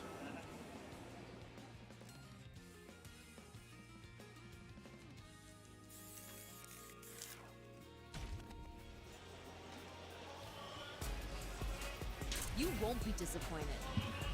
These two don't give me what I want. I may have to come in there and bust them up myself. Amazing awareness there. She makes Dangerous look so good. Gotta remember, a cornered animal is the most dangerous. Oh wow, someone just got turned into a hashtag. You call, I answer. This is where things are gonna get very interesting. Making him sweat with these shirtkins. We live for these kind of fights. They got the advantage. Gotta start cooking here. That's what happens when you have an irresistible force meeting an immovable object. Time for some good old violence. This is how you stay limber. You gotta crack every last lid. What in the world did we witness? That was unbelievable!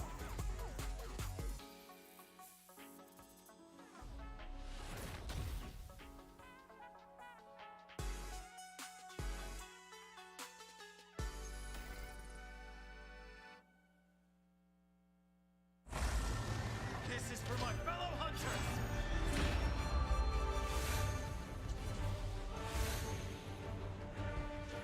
You're going down!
here we are in sunny California. It's a lovely day, I must say, but it's not a very good day if you're from the UK like me and you were rooting for Team Mass. And Mr. NL decided he's just going to play out of his mind and not make a single mistake for 4 games straight. And give us it all to do against Good 8 now. Blimey, mate, what a result. Listen, massive shout out UIU.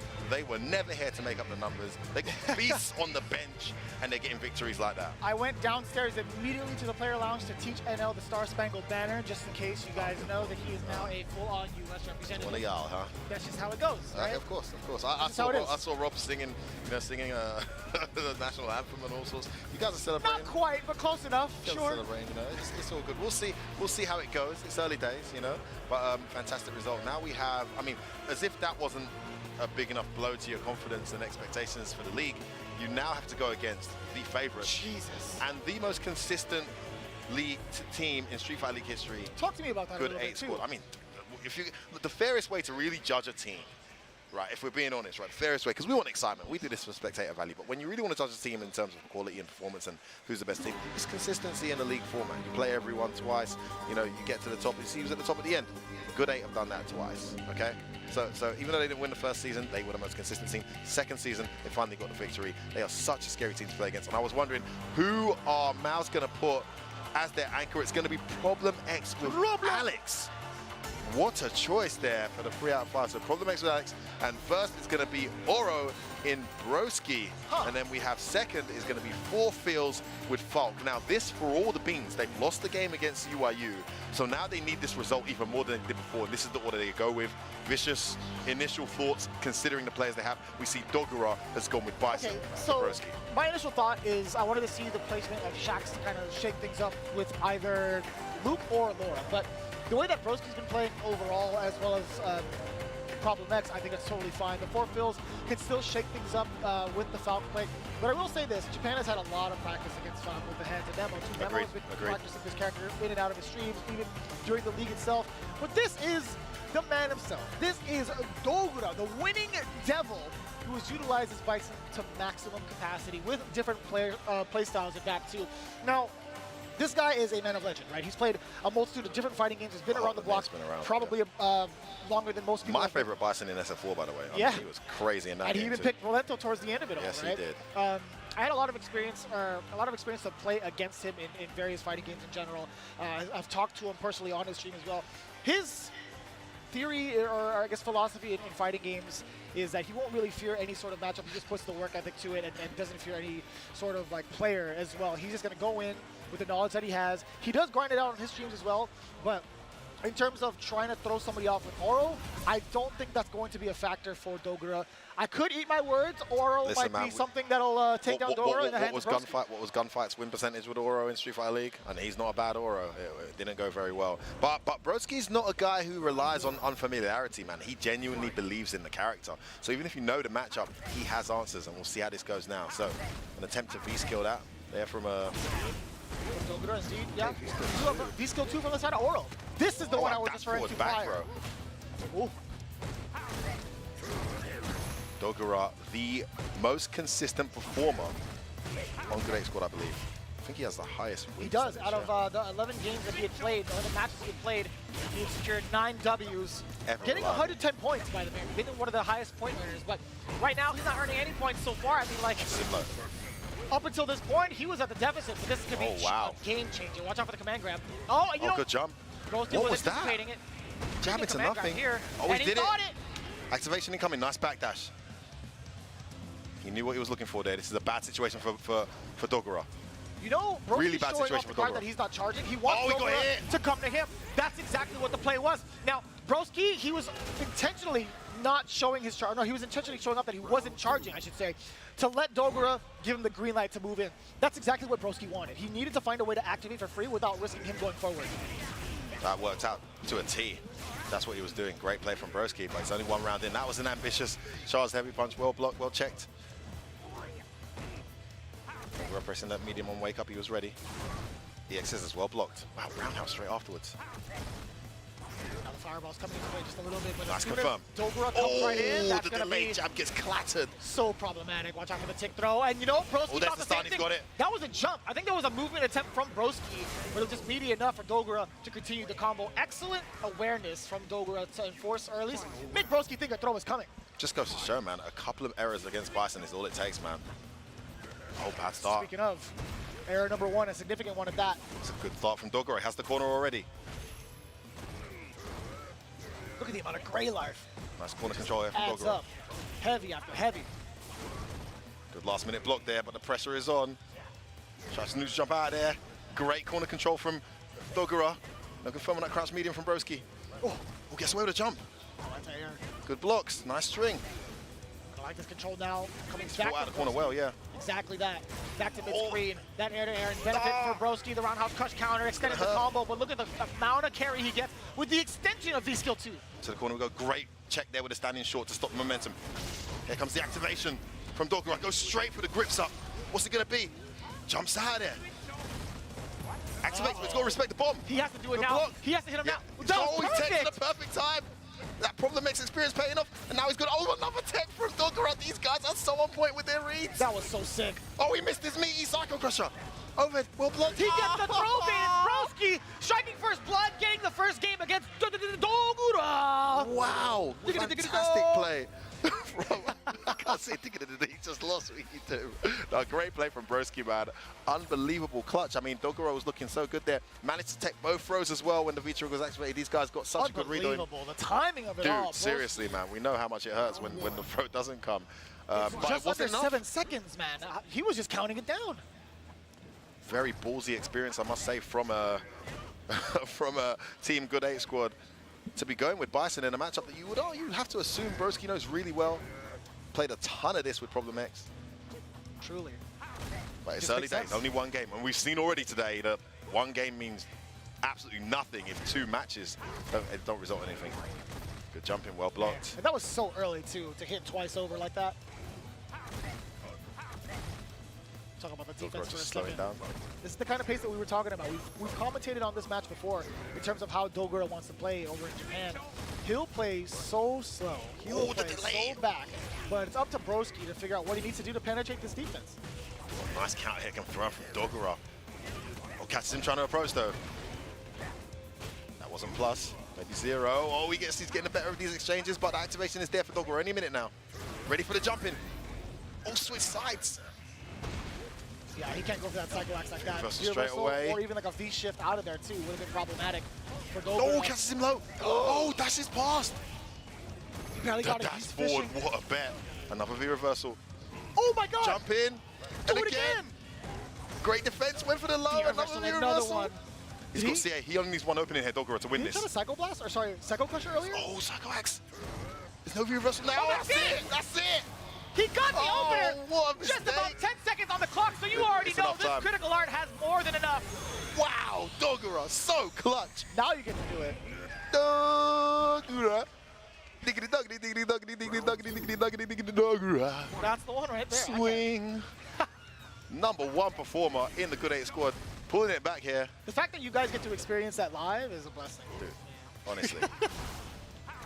But Broski had the right strategy. Can't be deterred by what he just saw. Needs to stick to the same game plan, but it's a great start to this round from Dogura. That crouch jab is just getting caught by buttons every single time. Don't neutral jump. He's starting to get into the swing of things now. Don't get grabbed. Don't even press a button. It's Stay almost in over. place. This is Dogura's time to play. He's backing off. He does have the life lead, but The he's being very stones. active The with stones. defense. Oh, he catches him low. Oh, no. Oh, he didn't activate on hit. Why didn't he activate on hit? Button on wake up. Oh, it's fine now. Well Great blocked. block on. Oh, chicken there feet. it is. It's going to get corner carry and good damage here. My goodness. Look at the This damage. gets for game. Oh, button on wake up from Dogura. Second time he's made that pay off. Plus He frame. uses the meter. Big damage incoming. That should be a dead dictator. Yes, it is. Broski gets one back.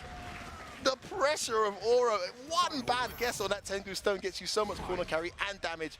And he's brought that all the way back, and he now has game point here against Dogura. Good enough for Broski being able to save that meter to move it on to the second game, or second round, excuse me. Dogura must be wondering how on earth he lost that. He's in such a good position. Can't move out of that. Jumped Well, out. He jumped out anyway. All right, tell me about it. Oh, we tried. That was ambitious. throw. The gap. Two Great times play over, from trying Dogoro. to swipe Broski, maybe trying to, or at least anticipating Broski to press the button. Oh, Absorbs the great fireball, check there with air the to jump air. forward. You already know. He's been so on point. And Whoa. speaking of on point, Broski's been absolutely murdering people with this EX uppercut.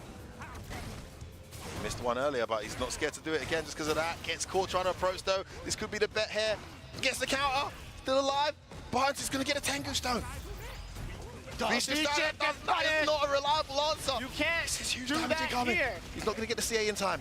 No! What? He was mashing V-shift. That was accidental. Oh, yeah, he didn't mean that. Broski immediately looked didn't over to mean his that. team. He shrugged and he's like, hey, we take those. Hey, listen, we need a little turn of luck after what NL did to us. Good Lord. What? Dogoro mashing V-shift for dear life. It wasn't enough. In fact, it got him killed.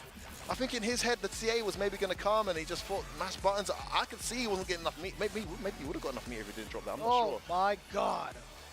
But man, Tengu Stone. I mean, even if you don't have a great round, Broski, you still got Tengu Stone. But this is what I mean. It's not a gimmick with this kid. It never has been. He's winning without the Tengu Stone. He's winning with the Tengu Stone. And that emphatic record continues for him as he takes out the most reliable player on Good 8 squad. Actually, I'd say Pugera's probably the most reliable player, but the highest win percentage player on Good 8 squad falls to Broski. And Team Mouse, after that very disappointing result against UIU, take the first 10 points in this hair set. Let's take a look at how it all went down now. Again, Broski, he wasn't pushing the offense too eagerly, right? Like, he understands the pace that Dogoro wants to play at, but I will say this, the corner pressure that came through, Broski had a lot of time to figure out where his errors were and make those adjustments on defense against Dogoro as the rounds progressed. Yeah, I mean, it started really comfortable for Broski, and it just got better for Dogoro as it went on. And there was a point when Dogoro was just looking ridiculous. I mean, this clutch confirming to the CA. I said he was one hit away from dying. Broski didn't respect it enough and got caught out here. But this pressure, man, we had him playing zoning, we had him playing pressure. Well, I mean, Oro is so diverse and able to be applied so many ways. You can see why they put Broski first. That wasn't counter hit. No, this is the final moment. Oh, This is what I wanted to wow, see that also. wasn't counter hit. I mean, That was, though.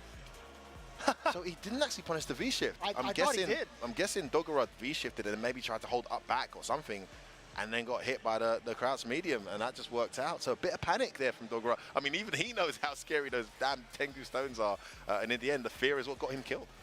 It's still a little bit difficult to process, even towards like the end of that all. I mean, that little incident that Broski had pretty much secured him the win. But hey, man, winning is winning, whether it's an inch or a mile, as the great philosopher Vin Diesel had said in a movie once. But that's 10 points on the side. Don't worry, I'll educate you on American cinema. Good. Hey, dude, I watch Fast and Furious, man. Come on, bro. I doubt it. Either way, Mouse Sports getting themselves the first match, trying to at least mimic the results from the prior team battle they had earlier, at least for the first 20 points. But speaking of which... And this is an obvious pick. I mean, I saw this coming a mile away. As soon as you put 4 Phils as second, you put him open to be counter pick. You've got to wonder if Shax would have made sense here, at least maybe with the loot, but then you've got to consider the Japanese experience versus that character is going to be incomparable to what Shax has in terms of his loot development. So, but you leave this guy, he would have known going second, he's guaranteeing to draw out Gachikun. But maybe they did that on purpose to pull Gachikun away from the anchor position. I don't know. But this was always going to be Gachikun going to take on 4 Phils here in this matchup. It makes a lot of sense, right? Yep. The Hiroshima Predator Gachikun is coming in at just under 70% in regards to his win rate. The 4 Phils in comparison, right? Not standing the previous matchup he had against UIU, he was also coming in at just the amount, or the same amount, if I'm not mistaken. But overall, I do like this matchup, I feel like, for Rashid. Yes, agreed. This is a very frustrating one for Falk. She has answers, but that neutral game, that ground control game is uphill the whole way, and he will be going with Falk as he's committed. Now, this actually makes the final game interesting with Problem X's Alex in the 3 out of 5 for all the beans. Is it going to be Pugera for that one? I would imagine so. I think so. I think so. But we never know towards the end. I'm trying to like cheat my way over a little bit and see if Kawano has any sort of peripherals in his hand. So. But we'll see. He looked over here too. He knew we were talking about him. Anti-air, you tried to V-skill what now? You trying to press buttons on Wake Up against me? No. Don't get disrespectful with her. You win the matchup, but you can't get hit too many times, bruh. Oh, he's trying to catapult that. Tried it just now, yeah. There's going to be some matchup-specific things that he's gone with V. Yeah, of course. V-skill 2. Very difficult to deal with for these zoning characters. You don't have that angle for anti-airs. Look at that preemptive crouch fierce there from Good confirm. Tries to jump in again. Back dashes out. It's the right read. Back dash. Getting away with some of the mediums, and now the heavy back in play. Forward heavy, Okay, excuse that me. hurts. Could go for an Angriff even on a plus scenario. No, actually on a plus scenario, you get bodied, but he needs to get a solid confirm off for this to activate. Yeah, if this control continues, you'll just see Gachi. Oh, what a jump! What a time to jump, and we'll see an activation now. He's got to read this. It's a meaty throw. This round was looking so good. Over. Here comes the Isar. Tries to walk forward and block it out. A little bit more durability. Oh, he caught him. The chips throw. it out. Yes. You're dead. Take the kill. Are you kidding me? Dude, that just worked out. The overhead, despite the animation having Rashid airborne, technically he's still grounded. Still grounded. He can still get thrown, baby. And that's exactly what 4Fils did. Beautiful whiff punish space in there from Gachikun. Starts this round strong. Been ready for every jump so far. Again, doesn't read the backdash though. Was expecting a V-shift. Unable to punish, and 4Fils out of there again. Oh man, what a choice of button. These guys are so familiar with the Falk matchup. Knowing exactly where to stand to press that stand medium. Tries to bet out a reversal, he's not taking none of it. And it's just directly above Falk for her to get the continuation off of the trigger too. 4Fils now in full control, despite being at the life deficit. Oh, what my a choice! Oh, that was sick! He missed it, that allowed him to survive. The shot to the air, Isar absorbing at least one hit, but he's right on top of the tornado. Oh, wow, where is he? Where is he? Where is he? Which way did he go? I feel like no matter how good you are in this game, it's still so hard to tell. Good lord, that was horrible. That was disgusting, Gachikun. How do you sleep at night? He wasn't ready. He didn't have the shelter in place for the cat. To bait out those, but you got to be careful doing that because Gachikun will just start jumping forward. There, no sir. He's skill out of the way. Jump is so difficult still for Falk. And he's got him to the corner much earlier this time. And Tiez again, but out of the corner though. Not too bad, right? Yeah, not a bad toll to pay to get yourself out of pressure.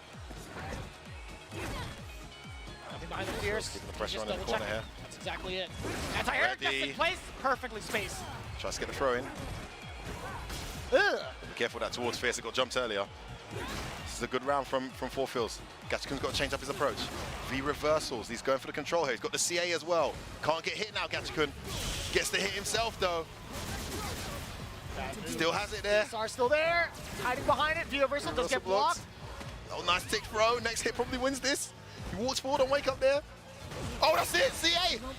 I think it's enough.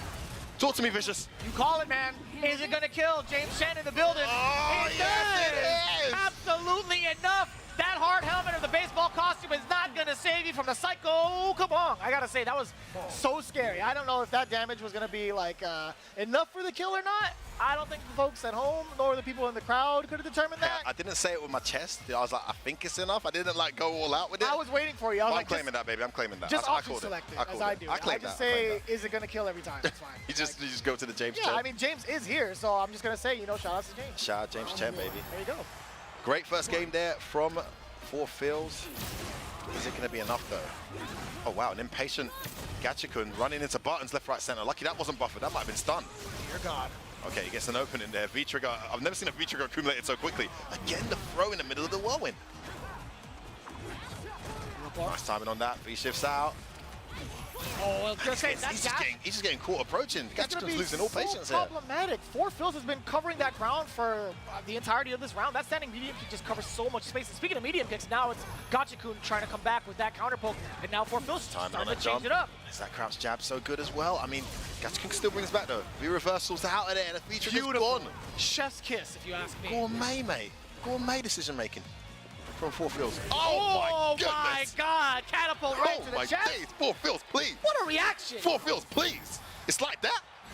It's like that, bro. That's how he feels today. There's that space under the catapult he was trying to land earlier, showing us exactly what it means. Bad didn't jump that time though. There's got to be some sort of like animosity from the way he's been performing over in the group stage, man. He is hungry for this. Yeah, definitely. Same with Gachikun too, from his performance in the LCQ. Dude. Yeah, I remember that LCQ one. Wasn't what he was expecting. Okay, turning around now for Gachikun. Huge damage and corner carry. Hold this heat. Tick throw connects. One more guess could be stunned. Oh, button at the right time. Stuffing out the crouching heavy yeah, he's not going to take that throw. Back throw. That's going to be so difficult. The Angriff could set him up really nicely for a throw bait. Should be able to kill here. You might be dead. Oh, he missed it. What's going on with Gachikun? Not like this. No, you're dead. No, he's safe. He's safe. Oh, I thought he was dead. I thought he was dead. Has the V skill too, and it was a V trigger enhanced one. True, that's right, yeah. Oh, that's it. No confirm. No whiff punish. We're lying. Oh my and it actually goodness. is. Both of these players feeling the heat right now. My man skipped first, second, and third base. He just went for straight for home plate. Dude, you ever seen Gatchkun even make such errors? No, not ever. I'm telling you, bro, man, this team pressure is different. Man. Oh, nice bait out. No punish, that's going to hurt. This is a good start from 4 Phils. Gatchkun's got to make catch up again. Baits it out at last. He's not falling for that bait once. That's what makes the matchup so hard. And look at the damage for one anti-air. He's out of there again. So clever from the So clever. Oh, he'd already pressed it. He'd already pressed the button. Oh, what on earth is that? What is going on? Good Lord, stop. He's put him in the corner, though. V shifts out, doesn't get a punish. -2. He could have pressed the button. Oh, my goodness. Gatchkun. Unbelievable turnaround. Even after his turn had ended from the forward medium punch, he still pressed the button before 4 Phils could. Yeah, 4 Phils was waiting. He was kind of hesitant, you know? That was his turn. Just scared, just scared. He'd put the fear in him with all that pressure. Rocking his patented Capcom victory outfit here is Gatchkun. And getting a massive turnaround. It was looking so good for Team Mouz. In a matchup that is unquestionably uphill for Falk, 4 Phils was playing stunningly. But Gatchkun's made the adjustment despite a bunch of errors in execution. He's able to get it to 1-1. And at last, and I'll tell you, it's a very special place you're going to be in right now mentally as 4 Phils, because he's dealt with the air approach very well. Right. He's made the right reads, he's reacted accordingly. He's not the one time he got it wrong, he lost like 30% and was in the corner. And now Gatchkun's taken to the air more immediately. Luckily there was no meter there. Wow, just no punish on the sweep. Gatchkun's just gone into hell crazy mode. That's huge for the 4 Phils. Yeah, he needed that, but is it enough to stop this momentum? Oh, I think it is. I definitely think it is. Now he's charging up the shot. It's his turn to play. After that whiffed whirlwind and the punish from it, it's been the 4 Phils since then. Forward throw. He gets to fully utilize that heavy punch. Oh, no confirmed though. That would have been stunned. That was the round. Got to be careful with his anti-air choices. Gatchkun will look to bait one out. And I love him kind of teasing the idea of the shot. There we go. We do have the shot set up after the mine. Bad jump. Oh my God, the neutral jump was poorly timed. Nice V-shift break. As well. Oh, he didn't just do that. Yes, he did. Absolutely, he did. The audacity. But it was well calculated, right? Just in time to catch Gatchkun. And even if he traded with the Isar, there wasn't enough life left. What a buffer. Or was that a whiff point? I couldn't see it. That was a whiff punish, bro. It was a split second for me. Time it was, that's that medium again. That is a whiff punish. I feel like Gatchkun gets stronger the more rounds he loses. Good Lord. Ugh. Slows it down with that reversal. He's correct. Baits out the anti-air attempt. Again, three times in a row now this round. That's real. That's legit. Baits out the reversal. It's enough. Yes, it is. Wow. I mean, 2 whiff punishes in that specific space against the forward fears. That's all he needed, right? It's 3 in that round alone. Good Lord. So strong is Gatchkun when he gets going. 4 Phils very important not to get caught trying to anti-air, and that's exactly what's happened.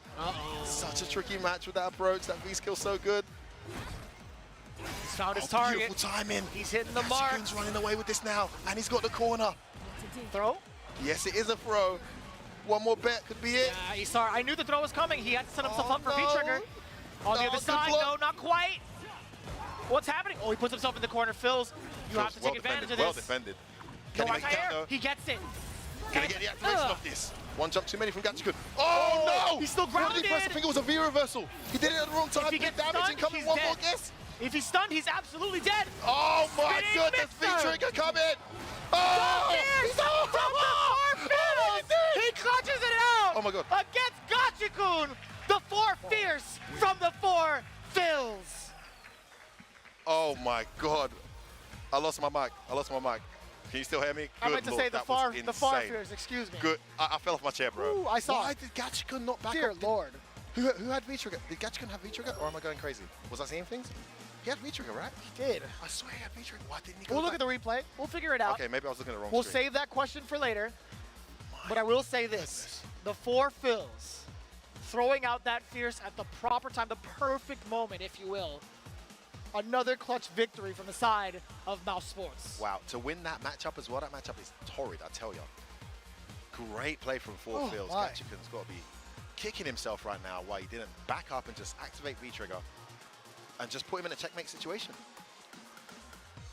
I'm still in shock and awe, to be honest with you. I'm literally just trying to figure out what had just happened, what transpired before us. But the 4 Phils, again, there's a lot of intricacies in this matchup that he's clearly aware shown of, up to be so effective, right? And different variations of what kind of offense Gachiku presented. Even escape routes too, escape options that he's had in the corner, where he would jump out, delay the drop kick. Do the drop kick, yeah. So impressive, man. Get the V shift there as well, but still able to bring it back was Gachiku. Man, that was such a back and forth set. This moment right here, the good trade-off, calculating that risk behind it, so smart. And this is the moment right here. Did Gachiku, oh sorry, actually, second to last moment, excuse me. Yeah, that was huge. I think that was a V reversal he tried to do there. I think that was V skill, I think. Wait, so he has got, he's got V trigger. Yeah, he's got V trigger. Back off from V trigger. I was looking to activate on block. Okay, I got you. And what's kind of funny about that is Gachiku had a huge smile on his face. He was laughing a little bit. He's like, I tried to go for it. You know that for sure. Yeah. He got a little bit greedy off that. I think the Asar, though, from that far away, wouldn't have been as much of a threat. I think it would just be like the forward fills backing up. But I think you have, enhanced movement with the Isar. So I think just taking that bet would have been totally fine for Gachiku. Yeah, it's like you're pretty much plus against her as well. So if you just do the enhanced well went in or something, well, didn't happen at all. Great play there, I must say, from Four Fields. And, well, Mouz, it's a familiar place they find themselves in. This time away from home, they're 20-0 up. But we saw what happened a minute ago. Look, either way, huge result for them in the league implications because they got 20 points out of this game. Worst case scenario, they walk away with 20 points. Right. But I thought it was going to be Bulgaria, as expected. This next game is massive. If they can get a victory here, it makes it all the more interesting for their chances moving forward. I wouldn't be surprised if it goes down to another extra battle. Granted, Problem X, again, one of the best players that we could ever ask for in the realm of Street Fighter V, going up against one who's had a very giant comeback story, I feel like, in his Street Fighter V career. Now, Bulgaria started things off a little bit rocky without Ibuki, had a little bit of on and off seasons with Balrog also, and had a little bit of a tough time readjusting to the nerf to V-Scale 2. However, he's made himself to be a dominant force, not only in just the league, but we've talked about this as well. Even the World Warrior had so many stacked players, and he still managed to prevail over all of them. So this is going to be a true testament of who knows the matchup a little bit more in regards to Alex he's got versus Balrog. diggity dogger on his team. Exactly, yeah. I mean, the Problem X is just like a whole different spectacle, I feel like. He's got Alex, he's got Honda if need be. I don't think it's going to be the Honda. But Alex in general, you think that he's going to stick to it in a first to three? I think he'll probably stick with Alex unless it goes horribly wrong. Then you'll see Bison probably. Two very different styles of Bison. Dogura incredibly strong, Problem X incredibly strong. Fully understand him going with Alex as the anchor. I think it's a harder character to counterpick for the Japanese team. So it's a great shout. But if it goes really badly, then we've seen him have a hard time with Dictator against Boxer too, in Europe. So there's no guarantees here either way. Pugera, no chance of any character change. He is 100% Boxer. He has done so good with the character. He's been, for me, the go-to guy on Team today. I agree. Despite the fact Dogura has the highest win percentage, Pugera, I mean, at one point he was undefeated against all Lukes throughout, Right. 73% win ratio for the season. And also one of the top point earners, 130 points. He did pretty a lot much of anchor carrying matches. good 8 squad. Yeah, it wasn't just 10-point matches. He was doing a lot of 20-point matches. He was taking on the talisman of the opposite team. He was taking on all the crazy Luke players, and he was getting the better of most of them. So he's just such a reliable guy to have in an anchor match, and that's what Problem X is up against right now. Yeah. Looking at the matchup ahead, it's going to be Bulgaria versus Problem X. Let me roll the R's. Problem X, excuse me. Problem X. Dash punch to start things off. Bulgaria engaging the distance, baiting Problem X into moving forward with those stand jabs. That was tantalizing. That is a punish. He can actually confirm that. Trying to go for roundhouse, looking to activate here. Oh, tuck him in. Definitely a weakness for Boxer. Has to hold a lot of that heat. And again, yeah, Problem's identified that. Likes that option. Looking to confirm that crouch medium into the V-trigger now. That's a little bit problematic when he gets within mid-range. That works. That is so far away, and he actually got that. Activation off of the dash punch. Make it safe. Has to stand low. Oh, wow. Oh, he caught, what, a stomp, maybe? Yeah, he went for a stomp. Went for the EX there with the rush punches. He's got another stomp if he needs it.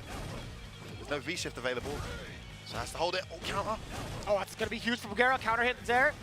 Welcome to the mix. No, it's -2 either way. But he gets the stagger. That's why Problem X is taking his time. Is that dead? Oh, my the great help God! was there. First dash of the set. Pugera not privy to it. Right through the pavement, yo. Yeah, 3 command grabs that round alone. needless to say, Boxer players aren't the biggest fans of Command Grab characters. Oh, but at least this character doesn't get Oki into Command Grab Oki into Command Grab Oki. Nice open up there. Media punch to start things off too, or at least in the corner. Important tech. Nice dash. This is a great round from Bagheera. He's changed the pace here. Problem in the corner. Here's the activation again, though. The big boot from Big Oh, Man. he tried to make a big read there and chase him down. Are you dead? Round. Are you stunned? The layers? He backs away. He doesn't want to be overzealous with the offense, but the dash punch where you and going? the screw upper instead. Where are you going? I Says love Bagheera. that. The anti-air. He's been so good with that So too. good. Sniping people out of the air with the smash upper, or the screw upper, excuse me. Look at the change of pace here after losing that first round. He's just changed up. The unblockable EX low. I told you, Bagheera's too good at that. So hard to catch. Ugh, dash punch, and that was Nice the counter hit. EX. Full extension. Gets counter here. Problem's got to be careful. He's in the corner here. This is a great turnaround. big boot. Big whiff. Oh, gets opened up on hit though. It was all a bait. To the corner you go. Ugh, double German. Oh my days, Bagheera. He's in big trouble here. No V reversal. Holds it. Plus frames. Gets the armor. Wow. What happened? Problem bet everything on that. Overhead block. It doesn't matter. Trigger. Tick throw. In a situation where he has to hold a mix. Oh, And again, the stagger. It's exactly delay, why, too good. even if it's not your turn anymore after blocking it, there is still a threat because of that trigger extension. Dude, it's still his turn. That's it. Until you see that animation It is completely gone. Still your turn, It's still yeah. his turn. I'm not sure what Problem went for there. Maybe a button. And he's gone straight to the character select. To be fair, I mean, it didn't look terrible. Bagheera had shown off at least, what, 2 punches and trigger, and he had backed away. He's literally done that, like, I think 3 out of the 3 times he attempted it in the previous rounds, and that part, though, he managed to get the frame trap instead, forcing the big change up from Problem. Big Ben going in with Bison now. And again, this is where you were talking about the practice coming in from Dogura. This might be a huge benefit for Bagheera, Indeed. if anything. Indeed. Yeah, the familiarity is there. I mean, we don't have a boxer like Bagheera where we're from. So the experience is going to be different. And straight away, a huge whiff from Problem, well punished. And a very ready, and an opportunity to return the favor doesn't pay off. And another whiff punish, this time backdashes out of scissors range. What a start from Bagheera. He looks so ready. Right, he's been playing all week, all year long. He absolutely stays ready. So you never have to get ready. You know what I mean? I hear you. I feel you, bro. Oh. Nice check. He checks with mediums often, bro. Not easy. Yeah, even if it didn't hit, it just halters Problem X from going into offensive sequences like that. And again, the V reversal, smart decision from Bagheera. He doesn't want to let the chip rock. He doesn't want to let the gray life rock. Really great decision making all around from Bagheera. This defense has been immaculate. Oh wow, button! It was a heavy blast coming. Instead of a light one would have hit. V reverse, or sorry, V shift into the break again. His defense has been so well rounded against the issues of Problem X's wheel of defense. Oh, he saw that come in. Ugh, that's fine. Oh, the install. Oh, still there. Got the bomb. Oh, no! I said she was the bomb. There we go. Oh, he tried to call that. It was too far. Plaza de Plaza.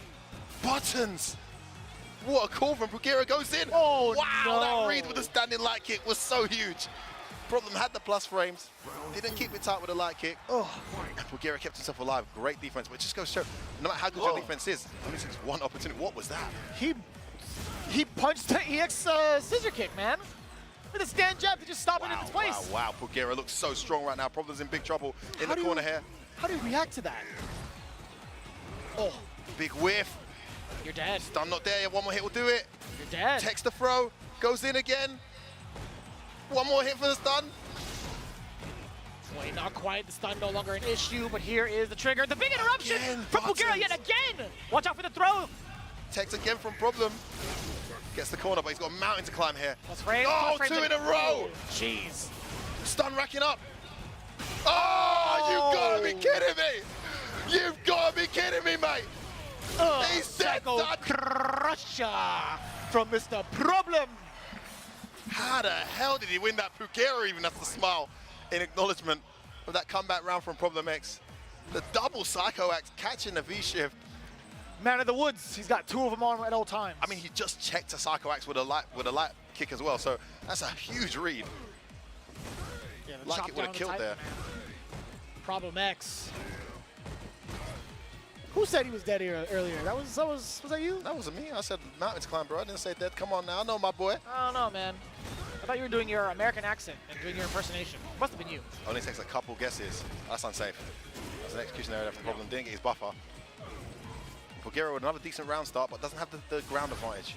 Blocks the unblockable EX low. That's fine with him, and he takes his turn appropriately. Oh, he does it! Oh, he's a thief in the night. Gotta watch out for that. It is a real option. Oh! Oh, that was too close. This is a great situation for Pugera. Too far for the punish. Now Pugera's back in control. This trigger's winding down little by little, too. Problem X, he's got to have something sneaky up his sleeve. Is he going to actually try to be eager and get this command grab? He finally gets it. Again. Back throw. Gotta be careful there, Pugera. No, he's not going to do it. Yeah, he can't axe because it's a guaranteed for Exactly. reversal. Oh, what are you doing? Don't press buttons, bro. Safe jump. Gotta hold this pressure. V-reversal, no. Two big unorthodox whiffs from Pope. The activation. Oh my God, the delay. So good. Good Lord. This guy is an ankle breaker, that is for sure. That is an N1 mixtape if I ever seen it. This guy staggered the pressure so well. The bone collector broke both ankles at the same time. No insurance for that. Dude, I didn't even know you could stagger that. There was one of them there. I did not know you could stagger that late. Like, I swear I thought it was over. Like, problem not pressing the button was insane. It's gone back to character select screen here again. Bison was very close, back and forth. He now needs a 3-0 reverse. And unfortunately for Team Mouse, it's the same situation, 20-0 up. They find themselves in the anchor match, the much needed anchor match to seal out the 40 points, which would really put them in a great position to finish top. And they find themselves 2-0 down in the anchor match game and heading towards another tiebreak. Right, but just basing the stories off of the points earned all across the board, that just shows you how even all of these teams are. It's crazy. Right? It's crazy. This really is a world finals. Problem will stay with Bison. Has he switched V-triggers? No, it's still V-trigger 2. Just wanted to take some time there to the character select screen. I mean, technically, looking at everything though, Mouse Sports have gathered the most wins overall. Right? Yeah, they've done very well in that in terms regard. of the battles. I mean, you get rewarded for that in this format. I like that, you know. They're going to have 40 points no matter what the outcome is of this match. So, you know, if you get battered, they still finish second. But what they want is to win this and finish first. Of course. It's going to be Bison. That looked kind of punishable, no? That second to last one did, or sorry, yeah, the most recent dash punch that Pugera did? It's actually super annoying for, oh, nice whip punish. For Bison to punish. I mean, I'd imagine what, stand jab into anything. Yeah, but no, the hurt box is kind of low, so stand jab often doesn't reach. I guess so. You need a low reach in 4-frame. That's fair. Oh, baited. What a bait. Just outside of the range of V-Skull 2. You talked about that shift. Okay. Tries to dash in and throw. Problem ready for it. Oh, big neutral jump, almost perfectly timed. Ah, I see. That's too tough. Too tough to manage. Hold those. Maybe Going to try and turn the speed around. You see, that's safe every time. Nice V-reversal. Get him off him. Sacrifices his V-trigger though, which I think he's been getting a lot of mileage out of. Oh, there was so much great life that he cashed out on it. That was huge. And again, goes in. He smells blood here. Wants to get to set point. Psycho Axe, well V-reversaled again. If he gets thrown, oh, this is it. baited, Wow, what a choice. The EX to kill it. What a strategy from Pugera. Sacrificed his V-trigger, changed it up, went into V-reversal mode, took a ton of great health, like you said, and he moves his team here into equalizer point. Double dash. Oh, another execution error from Problem. Trying to bait out a stand throw. Oh! Yeah, Cycle Blast to start things off. No press on the button. Checking the low, though. You saw the movement away from Pugera. Oh, that's just unfortunate. Outside of the range of the crouching even Pugera wasn't ready for that. Crouching Fierce, too. A little bit of a flub. I guess Pugera looking for the frame traps yet again. That's a great interruption choice for Problem X. Raw Blast comes up there. Plus frames, V-reversal, excellent choice. It's the great help on that V-reversal, so rewarding. Just needs another hit and he's done a ton of damage again. Problem waits, lets his health recover a little bit, but he gets the cross counter. Oh! That's Zimlo, activates on block. The meaty throw. Yeah, he tries to bait out the CA there with that fake fireball. Oh, that just whiffed. Here comes the activation, he's got so much mileage off this. Problem's got to be careful, huge damage if he doesn't get it. Presses a button! Oh, blocks the reversal. Ah, he's plus there. Don't press buttons, bro. You didn't know? Oh, you didn't know? Get to know. Problem saves one equalizer point, but he's still facing an absolute mammoth of a mountain to climb here. to bring this back for Team Mouz. And that's so specific to the spacing as well. Like when you can actually press the button because of how it crosses you up. I feel like so. That backdash is so good. Problem X has just been on one to keep himself staying alive. Talk about the spacing too. Pugera letting some of these punches rock. The heavy punch and the screw upper yet again. Spend the EX there. Confidence going to link. Cancelled it. Nice the interruption. check. Crouching medium punches have been the check for Pugera. The slide is there. Yeah, for Problem X. Watch out for tap as well. You haven't seen that yet in this set, but Pugera will let them fly. It's been a while, huh? Exit. Hasn't taken pro for a while, Problem. Oh. Gets a knockdown again. Counter hit, that was something there. Counter hit saved him. EX connects. Can close this out now, Pugera. Problem needs a miracle. Activation. Let me see the activation. He shifts out. Oh, it hits. No. Big life lead now. Goes in for the kill. That's unsafe. Punish. He didn't V-reversal that. I'm surprised he didn't. EX again. Oh, gets caught. He's lost the corner though. Stand throw. He has one more bar. Brings it in. Doesn't go for the command grab. Oh, one more hit for Pugera will do it. He's not V-reversing. Oh! Oh my God, what is this? The barrage of normals coming in from Problem X. There's the V-reversal. One more hit. Oh, that's it.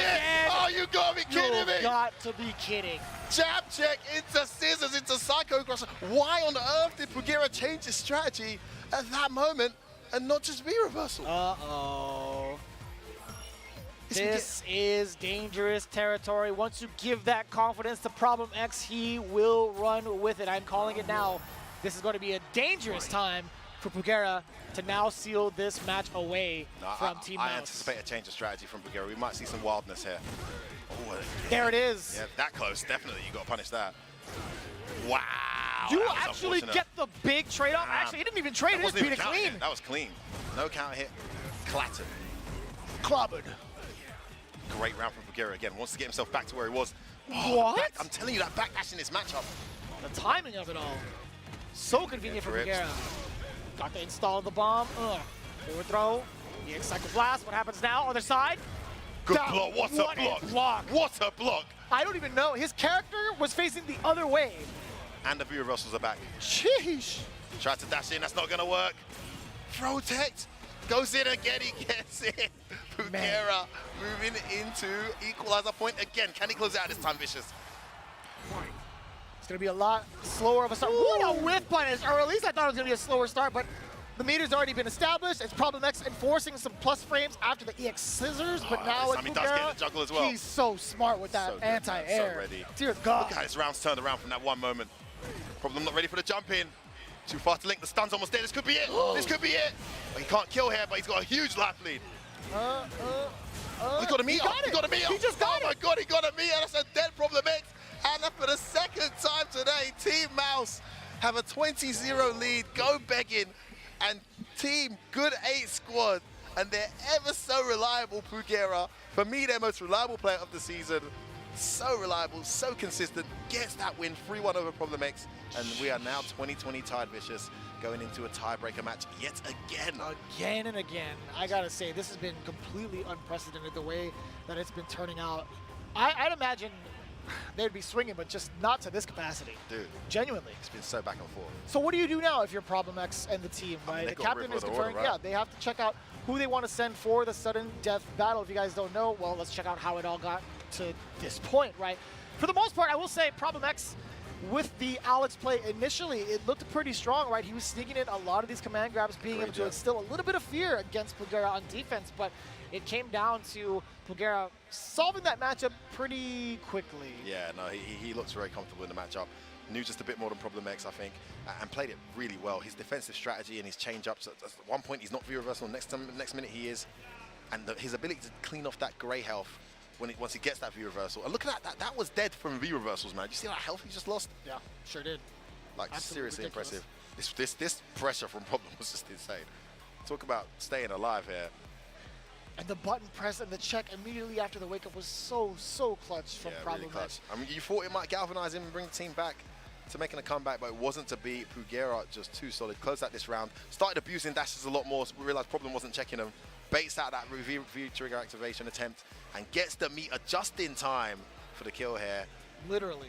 Great meter management, and you see the relief on the team there. Now, they can bring Kawano into this. You know, he's still there available.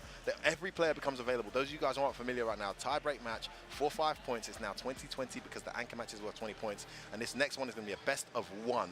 So Problem X and Team Mouse, as the away team at 40-40, must reveal the player. Now, they've done really well considering, I was speaking to these guys before today, and they were like, well, home or away, we feel like the Japanese is going to be an uphill match, so we don't really care if we're home or away as much. But the fact that they've got this 20 lead in an away position is great for them. Now, can they make it count in this tiebreaker match? Good 8 squad, because they brought it all the way back. So this tiebreaker match is best of 1, I believe, right? That is correct, yeah. For 5 points. Best of 1 for 5 points.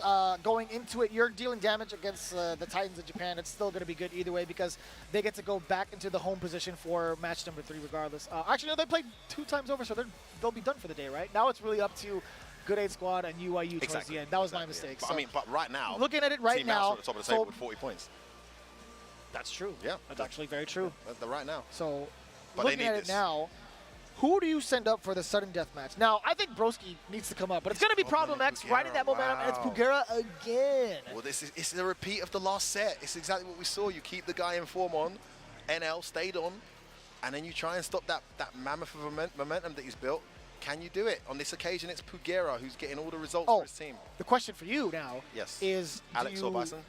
That's right, Alex or Bison. 1 game? 1 game. Alex. Alex. I love Alex in a I single actually game. don't mind Alex. You could be so much more volatile. And also, in you a can't series abuse like those dash punches. He's got a nice little reaching crouch. It still can make it safe quite easily, but the way he's abusing those dash punches against a Dictator is very frustrating to deal with. So it is Alex, yes. As we thought, it's Problem X with Alex going up against Pugera. That's why he was anchoring for the team. It didn't work the first time. It was a close game, but it didn't work the first time. Will it work this time? You know, this I feel like would. There's 2 things that could happen here. Problem X can just go all offensive, kind of nutty if need be, because considering it is the sudden death match, 1st to 1. Pugera, I don't know how intimidated he would be. Maybe he'll be offensive himself, right? He'll be the one to maybe push the gas on the pedal, but who knows? I think it's so hard to tell. Whoever the aggressor is in this matchup, I think we'll have the upper hand, and I'm sticking by that. Wow, okay. Fire with fire, we saw the patient approach of Bison not be enough. And the rush down and V-reversal strategy of Pugera paid off. And we're seeing a similar here. 2 dashes at the start of the round from Pugera. And a cross counter. Goes for the throw straight away. It's Tech's by Problem. Tries to bail the anti-air, doesn't come. Tech's again. Great start from Pugera, man. He is flowing. Catches him trying to dash in. Where you go in, says Pugera. Surely he does. Oh my God, he's taken the throw 3 times in a row. I was going to say, surely he doesn't take the throw this time.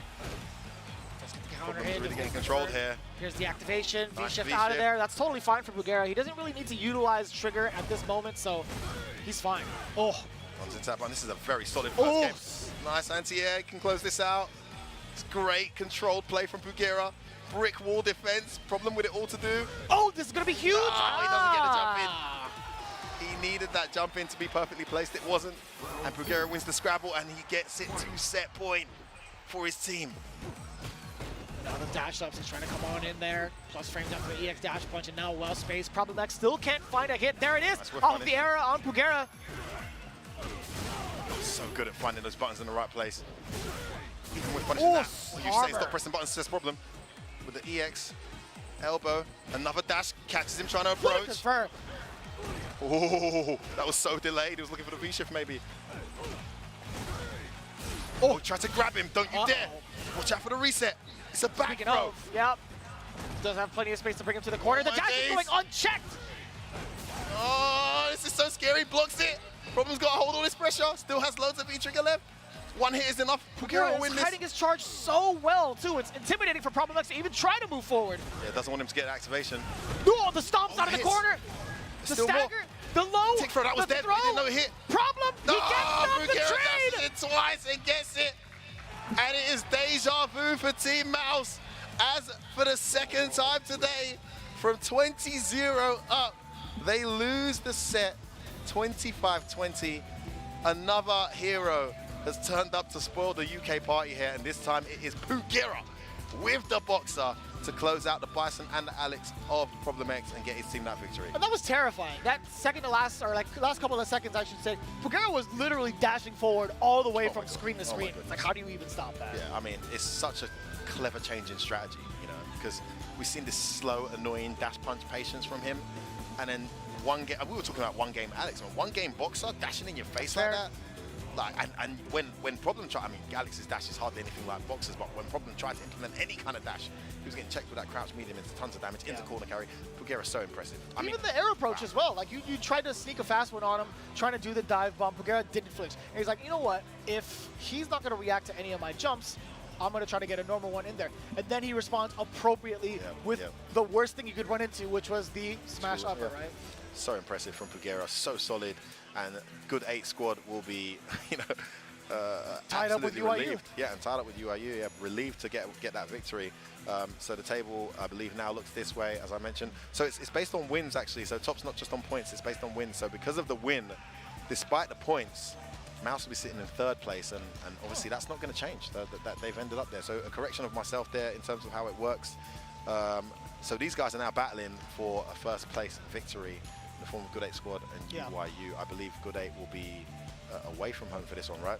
That is correct. Yeah, this is going to be the first time we get to see UIU now in the home position. This is going to be as crucial as ever because, again, the #1 seed gets to be automatically put into the final spot on Saturday's World Championships, right? Exactly. 2nd and 3rd, they have to face off in pretty much a semifinal. The winner of that moves on to face off against the #1 seed. That's just and how it's gonna roll. of course, guaranteed for Team Mouse's, they'll be in the away position as well because 3rd seed has to play away from home in that match as well. So it's a really tough position for them. But we've seen what they can do away from home. Really good against UIU. Against Good 8 squad. Now it goes down. Actually, reverse that. So if it's a full blowout, Mouz Esports has a chance to be on the home side. Oh, really? The semifinals. Oh, okay. They have, what, a total of 40 points, right? Yeah. But it's not just based on wins? I thought it's just based on wins. It's got to be points first. If there's a tiebreaker, then it's based on wins. Okay. So UIU, Good 8 squad actually had a back-and-forth set in between those games, too. So they must have accumulated more wins than UIU has. Because remember, in that matchup against Mouz Sports, it was a full blowout. In terms of like the first 2 matches, it was loss. And then it was NL who got 4 wins straight. That wasn't necessarily the case for the Good 8 squad because they got some back and forth in between games. Oh, it's or battles. 20-0. Right, yeah. But outside of the points, we're actually looking at like the battles won. Yeah, right? battles won, yeah. No, there was very close matches, very clutch from Falk and Broski to get that. But the result the same. I mean, essentially what doesn't change, guys, right now is this is a match for 1st seed. The winner of this goes straight to the finals tomorrow and is in an incredibly strong position to potentially take the whole Street Fighter League, the first real global Street Fighter League finals here this year. Right. The inclusion of EU is absolutely so sick. Hey, we're holding our own. We've been unlucky, man. We're holding our own out here, but you know, just a couple of really talented, strong anchor players just spoiling the party, man. Impressive from both of them. We really couldn't have done it without the power of everybody who's been throwing it down for Street Fighter League, especially this group right here. Huge thanks to TAIYO Holdings for being the prizing supporter for the Street Fighter League World Championships. Yeah, the electronic materials, they help create the backbone through which we get to explore our passion for Street Fighter. And through this support, they uplift everyone taking on challenges to realize a happy world in and out of game. We're so happy to have them as part of this event and, of course, a part of SFL in general. Thank you so much, TAIYO, for representing Zenit. With that in mind, we still have plenty of more matches to go through, at least a big one with UIU and Good 8 squad. It's been so massive throughout the entirety of it, but I got to hear from our hosts themselves. I know Logan's got to be feeling the type of way. And Rob TV, his exposure to the Japanese scene, well, I got to hear it firsthand. Let's take it down to him. It's Rob TV and Logan Sama. Ladies and gentlemen, what an absolutely ridiculous match. Logan, get your craps out of the mud, bruh. It's only day 1 of Street Fighter League. Your squad is still in it. What do you think just happened during that match, though? It looked like the same thing happened from the last time. I mean, we are still in it. I'm not just about to jump off the edge of this balcony. We've still got a chance. I think it's really highlighting the fact that you need a closer in your team, and Team Mouz hasn't quite found it in the right situations. They put Broski in the first game, didn't work out there. They went for the knowledge check, I guess, with the Oro, and Problem X went and run it back against Pugera. Didn't work out that time as well. But when you're looking, I thought that was very gutsy for him to Yeah, go you back gave up him there. props for that. When you look at NL, stepped up, cleaned it out. When you look at Pugera, stepped up, got the job done. And they're looking amazing in Capcom Cup as well, both of those players. And it just really shows you how important having that informed closer on the squad is. But the team overall is looking phenomenal, I would say. Fantastic. They've been 20-0 up both times. Broski beating Dogura right there. And then Forfields and Gachikun, I'm not going to lie. I may or may not have bet a little bit of fight money on that with Abu from France. And it did not necessarily go in my favor if that hypothetical was actually to be true. Because, I mean, that came down to the end right there. His Falk is looking insane. Maybe now, tomorrow, automatically just put Forfields in a clutch spot. We haven't seen Forfields lose yet. They're in a real bad spot, though, right? Because now Mouse Sports is going to be away in the first match that they play tomorrow. And if they win that, they'll be away in the finals as well. So it's going to be all uphill for them. We still got another match to go because we'll have to determine who is going to get that bye to the finals tomorrow. And what an exciting one that's going to be. Two teams in amazing form. UIU versus versus Good 8 Squad. What you thinking with that one? Wow, I mean, listen, right now it's looking... I disagree. Really? I have to say, I think Gachikun had a tremendous performance. We haven't seen Kawano. They've got Kawano on the bench. They even had to draw for Kawano. The Evo champ. And my guy's the Evo champ. He's in winner's side at Capcom Cup. Yeah. He's still on the bench chilling. For me, Good 8 Squad, they're looking... And Pugera is looking like a terror. So I think for me... Wild. And he's been dominating over there in Japan. Like the last year, I would say, like the last year straight. He was so reliable and consistent for the Good 8 Squad. He's the guy that closed it out for them in those finals in Street Fighter League Japan, stepped up when he needed it, but they've all been really consistent. And what's so scary with him, too, is just that, you know, Dogura, this dude Dogura actually has the highest win percentage, and that's probably the last person you would probably think of naturally. But with that being the case, ladies and gentlemen, as amazing as these matches have been up to this point, we do have more Street Fighter League World Finals action coming at you after this break.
He was obsessed, you see, with finding an appropriate vessel for this power. Showtime, baby! Prepare. Fight with all your heart! An honor, to be sure.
You won't be disappointed. If these two don't give me what I want, I may have to come in there and bust them up myself. Amazing awareness there. She makes Dangerous look so good. Gotta remember, a cornered animal is the most dangerous. Oh wow, someone just got turned into a hashtag. You home? I answer! This is where things are gonna get very interesting. Making him sweat with these shurikens. We live for these kind of fights. They got the advantage. Gotta start cooking here. That's what happens when you have an irresistible force meeting an immovable object. Time for some good old violence. This is how you stay limber. You gotta crack every last lid. What in the world did we witness? That was unbelievable!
A beautiful day for more Street Fighter V action for the Street Fighter League World Championships just outside of Los Angeles, California. You see the beautiful beach, you see the weather, it's nice and sunny. But I'll tell you what, man, outside of all that beautiful scenery, it's all going down in an intense manner here at the Avalon. We got to welcome you all back for the conclusion of the first part of the Street Fighter League World Championships. Vicious, along with F-Word, we've been throwing down all the action, seeing the world-class players going tooth and nail at it. And it's been pretty close. We've had already 2 sudden death matches that have gone ahead. It's been, I mean, if like this is an indication of how close the regions are matched in terms of skill and capabilities, this is a great example of that. I mean, both matches going to the absolute wire, 25-20, 25-20. Massive shout out to my boys from the UK, man. 20-0 up both times, but just absolute killers in anchor position to prevent them from taking the clean 40. And now we have, for the first time today, the Japanese team playing away from home against UYU, who are going to be rocking it at home. So we're going to see the Japanese order, and then UYU will have their chance to pick their players and the characters to counter that. For those of you joining late, we'll explain how the rules work. But man, what a start to the day. Back and forth. Yeah, we did happen to misspeak just a little bit in regards to how the seeding is actually going to work. Now, considering what had actually happened thus far, right, Good 8 Squad and Team UYU have both accumulated their Ws against Mouse Sports. Now, with that in mind, they are prioritized over that team, so they're going to be the ones in competition of that first place seed. This is the first place match. Mouse Sports, they're going to be the ones in the 3rd place no matter what. Yeah, so I think Mouse Sports are solidified in 3rd place. Yes, my mistake. Now, whether that affects the home or away settings, I'm not sure. No, I believe he's still going to be. They are still going to be in 3rd place. Yeah, but I believe they'll be away from home for the next phase, right? Which is tomorrow. So they're in a pretty tough position. I guess from their perspective, it doesn't matter who wins this, because either way, they've got to win away from home against one of these 2 teams. Now, from Good 8 and UYU's perspective, this is an opportunity to go straight to the final, man. That's correct. They are playing for first place. Winner takes all in the final, and has a huge advantage to go and put the next 2 teams to drain themselves out and then come and try and beat them. So it's a good opportunity. So it's NL. Whoa, NL first? Okay. Oh boy. I mean, when you're throwing up Gachikun up first, that kind of makes sense. Okay, and we had to relook at this graphic too. Kawano following up after Gachikun, and then Anchor Pugera. Anchor Pugera, I get it. So DCQ probably saw Pugera there, I'm guessing, and that's who he'll take on. unless there's something about the matchups we don't know, with Oil King and Shen also available.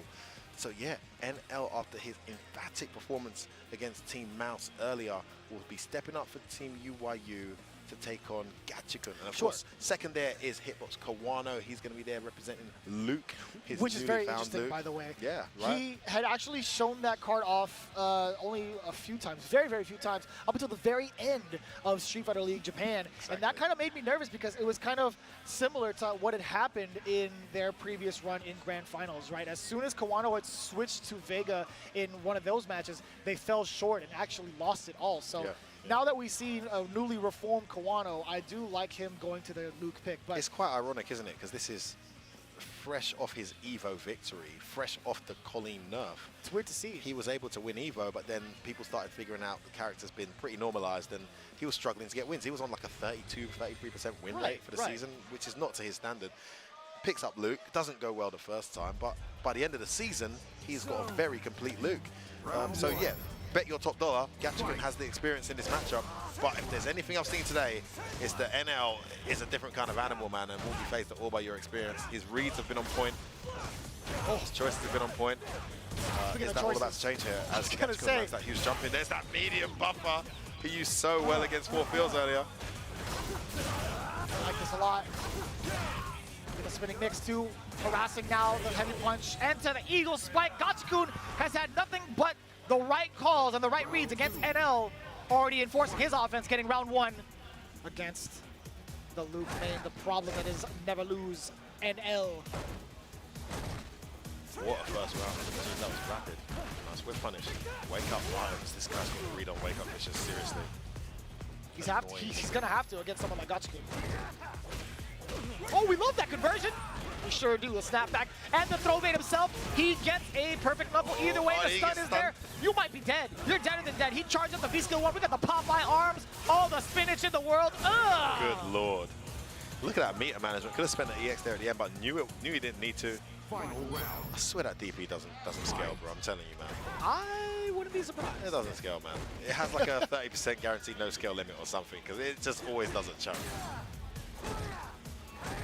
Swiping away, crouching heavy punch. Gachikun trying to reclaim that space. Standing medium kick does find the mark, but now NL stuck in this corner. Counter hit.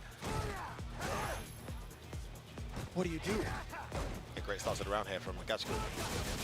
Confirmed there on that with punish. And now the harassment and normals yet again. Gachikun. Nice work from NL finding the mark. Out of the corner, and also that juggle, super imperative for NL. Now he's able to at least try to amass a comeback. Now Sandblast 1 and 2, and he gets jumped on again. Another huge jump. Oh, I just realized he's got V-skill 2 for this matchup. Oh my goodness, what a bad bet. He couldn't guess wrong against Team Mouse, but on this occasion, the bet did not pay off, and Gachikun gets battle Team number 1. Good 8 squad battle number 1 to put his team in a great position here. To character select screen we go. V-skill 2, Vicious, talk to me. I don't think I've really seen the utilization of 2 as much, right? I think one of the biggest call-outs that we've seen is the startup offense he gets after a punished Sandblast, right? 2 times over in both rounds, or at least, you know, there was 3 rounds total. But both rounds that Gachikun had started off with, being able to get those big punishes just pretty much led to death and control in the corner. Exactly, yeah, and he controlled it really well. And credit to NL, he was able to weather the storm and not lose health immediately and made some correct reads, but for the most part, he's been playing with his back to the wall in this matchup. Gachikun's done a great job just cornering him, controlling him, forcing him to make reckless decisions, which is what he did in the end. Yeah. And the read on the Sandblast, man, that jump timing has been horrible for NL. He's got to be really careful where he throws him. It's so scary, too. Like, you see the light, medium, and heavy versions, right? I think there are different sound cues for each of them, which make it a little bit easier to distinguish, but that's still very difficult. I mean, he's reading it. I don't think he's reacting. He's just reading it. That's why he's picked the V-skill 2, messing with. The wing stroke, just getting himself out of the Rising Rocket sights. See that? I'm picking it up from Jammers. You see that? Oh, the wing stroke here. You're getting there, bro. Was that a Jammers impression I just heard? Oh, quite a little bit, yeah. Jim Jam, please don't hurt me. Here we go. The stun was there, but he doesn't get it. Gachikun weathers that. Oh, no. Oof. That could have been it. Triple impact, forward, heavy punch, now activation. Just walks out of danger. Again, he got the read on that, man. The punish on the fireball, you have got to be kidding. He's got the read. So diligent and so precise. Oh, he tried it again. He's scared to anti-air as well. That V-skill putting doubt into his mind. This is an understandable pick. Oh, when he goes behind this. And when he tried to anti-air, he gets punished for it on the other side. Man. No, you're getting carried away. That guy's good. Calm down, man. Calm down a little bit. Out of there, no punish. No punish. We thought it would be. Well, that works. Second hit counter hit. That's so unfortunate. When the second hit hits as a counter hit, that's the worst. It's just when it's your day, it's your day. Gachikun just looking like it has to be his day in this match here. After having a tough one earlier against Problem, I'm not sure, but he has really come to life now. Oh, tried to whip on it, didn't come. Oh, that's not real. Nice check. The anti-air is definitely there for the side of NL, but we're looking for an activation route, right? Oh, that could be it. Not after this. That's fine.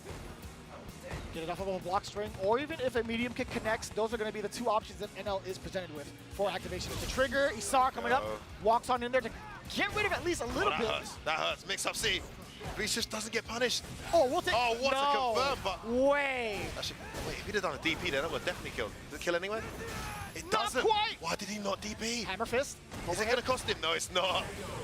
Gachikun's in. He's in full-blown Rago mode, man. Rago. Stand fierce until it doesn't connect and NL stays alive. For those American folks tuning in, that's aggressive. Just in case you didn't know. I just found out like what? What Rago means? Yeah. That means he doesn't care about the consequences. I got it. Rago.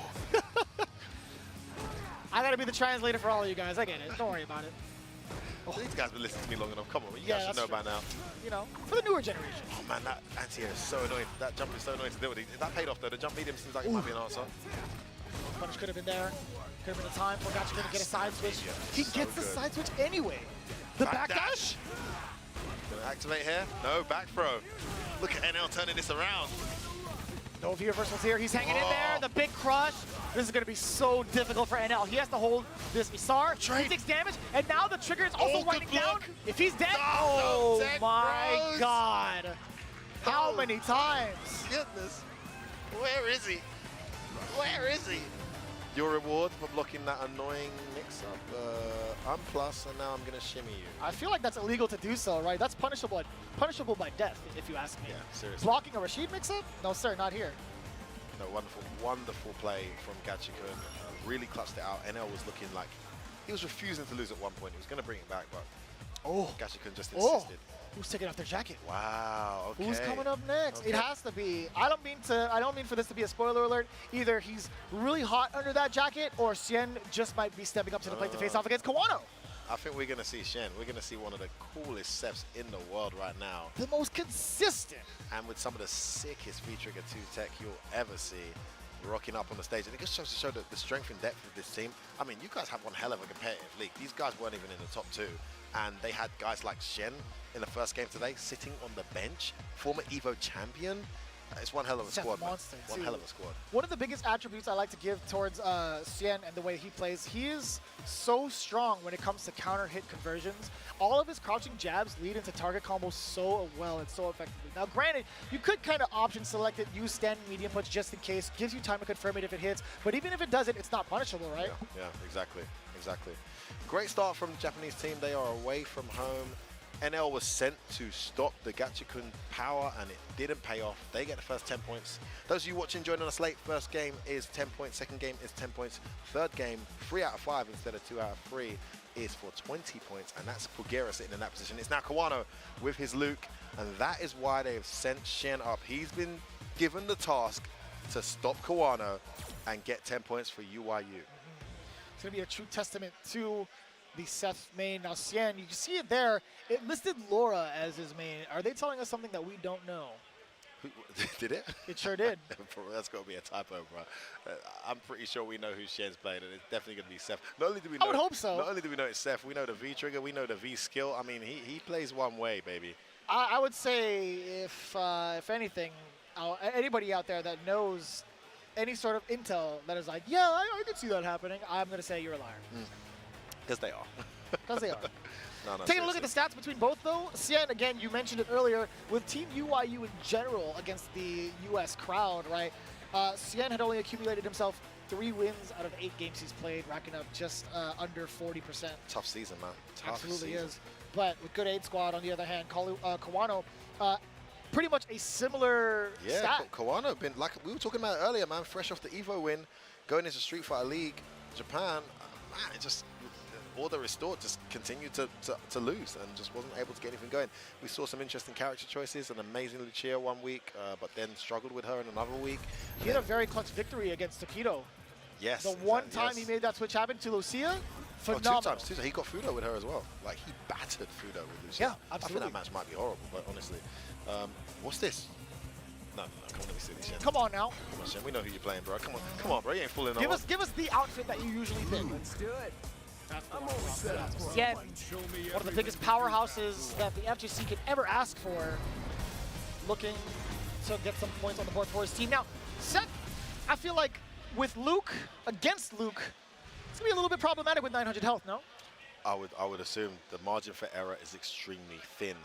It's just we saw this match play out a few times in Street Fighter League USA as well. Even this last couple of weeks. But if any Seth can get it done, it's going to be a Seth main. These guys seconding the character are going to have a hard time. Well, great start. Maybe he thought he had himself some meter. Oh, God. Oh, hey. Oh, my goodness. Man was ready with a forward jump, boy. Great confirm on the target combo. Plus. Negative just enough. Ooh. Nice cross cut. Good start from Shen. That was so great far. Angle on that light DP. It's anti-cross-up tech there. Oh, bringing him a lot closer. You're not going to be punishable on that from the V-skill. Oh, trying to get his legs out, not going to pay off. And this is the health we were speaking about earlier. Is it a meaty throw? Yes, it is. Next guess. Plus frames. Oh, he takes this time. That was the round. Oh, Sien has locked and loaded trigger, by the way. If Kawano gets stuck in a block string, you can't V-reversal out. Look at how many brutal man. So it's to bait out a fireball reaction, right? Like he's using brutal spike over and over again to make him think the sandblast is coming. Or even rock smasher for that matter. Oh, you're dead. Buttons. You are a dead man. Shen does not miss these. Explode. CA. First round goes to Shen. Shen don't play around when it comes to ball is life mode. I gotta say, that was beautifully executed. And that's one of the biggest things we were talking about. If you get hit by it, gangs of damage incoming, reset potential as well, even if it's a knockdown. If you have no V-reversal and you're trying to block it, well, good luck blocking. Man, even if you have V-reversal, baby, we've seen what happens to reckless V-reversals against that V-trigger. Great start from Shen, but it's early days. Oh, what a whiff punish. It could have been more. Yeah, Kawano was maybe a bit too, I don't know, too disrespectful with the back medium span there in neutral. Didn't see the dash coming. Nice use of the V skill. That was counter hit, full conversion, gets the V skill up again. Good block. Oh, he's going to spend it. There it is. Nice activation. Snap back. Knockdown. He's going to spend it. Charges at the V skill. That's what he was prioritizing. He wasn't going for the Oki. He gets the damage anyway. Look at the damage. Stun. Can't get hit again. Plus. Oh, he did it. Activation time. Oh, he got a hit. EX. It might be over. Oh, it is over. Shen, you gotta be kidding me. Kawano cracks. And Shen takes the first game here. Looking to get his team back to level position here against Team Good 8 squad. Fantastic choice there from Shen to close it out. I mean, I think from Kawano's perspective, he didn't want to deal with that V-trigger. Just didn't even want to consider the possibility Not at all, yeah. of it being activated. Tried to bust out the EX, but Shen was wise to it, and he gets himself that first battle. That's a powerful read to make somebody, against somebody like Kawano, who's so steady and grounded when it comes to his gameplay. That is a huge risk to even try to assess from somebody who's been so fundamentally sound, right? Exactly, and you know, this is really pressurizing situation to come into this now. The team was able just about to clutch out their last game. Shen's just coming, and it's like he hasn't stopped playing. He's fully ready, fully warm, and it's a great start. No uppercut. Ooh, I think he went for the jump medium there, wasn't he? He was scared of the air variation that you can do with Seth. But considering all the options airborne, when you have axe kick, you have just a jump in, I'd imagine the uppercut would cover those grounds, no? But either way, we'll take that Impaler for a lot of the screen carry. Uppercut. Where you going? Just about snapper doesn't come. Shen's still very much in this round, but one more hit will be enough. He gets opened up. Ooh, that could be it. Good luck blocking this. What's it gonna be? Side split. Oh, no, you gotta same be side. That is disgusting. That activated look. Oh no, he pressed the button. No, he did not. He's dead You in the are a dead. dead Crouch man. trap. Hecaton Careers. We got ourselves a critical art. Shen putting himself at battle point. What were you thinking, Kawano? Shen was watched to that. Don't you dare try to wake up CA as he blocks that. And again, he's got the CA to close it. He moves into game point here. I don't want to commentator's curse this, but if Shen takes this round, takes this battle, there's going to be no shot of a sudden death happening between the two. Shen's been looking so good for the money here. You see why they put him against Luke. He's clearly been training against NL. No confirm on that target combo, but still a good start to the round. Again, we speak about that health bar that's so fragile. There's an opening in the corner carry. Oh! With throw, plus on block. Able to get away with it. He's in the corner now again. Jumps out. He'll take that damage just to escape. Has to be careful here. It's a price to pay. Getting yourself out of the corner. Now you put some even closer to the opponent. Oh, that shouldn't have happened. Kawano got hit. Wow, nice medium. No activation. Didn't activate though. Oh, whiff, the punish. Come on now. Oh my god. This is the point. Gets the knockdown, activates on block. Taking a page out of Kawano's book, huh? Shen immediately shook his head. He's like, I'm never doing that again. Never, ever doing that again. That never hit. I mean, he's going to do it again. You could only criticize Kawano if it did hit, because it was for the game. Still in, this is Kawano. Chance to tie things up. Remember, every point counts right now. The winner of this set will be top. We'll go straight to the grand finals. Nice check on the dash. Just looking for that forward dash, back dash. It's a good start from Kawano. Axe kick connects. Another whiff goes unpunished. Oh, you pressing one button too many. That was counter hit. Yeah, he got the target combo off it as well. Back throw. Back throw. Yeah, he can make it safe. He makes the sweep safe. You can't reversal that. Oh, he gets away with it. Why? Maybe it was the timing.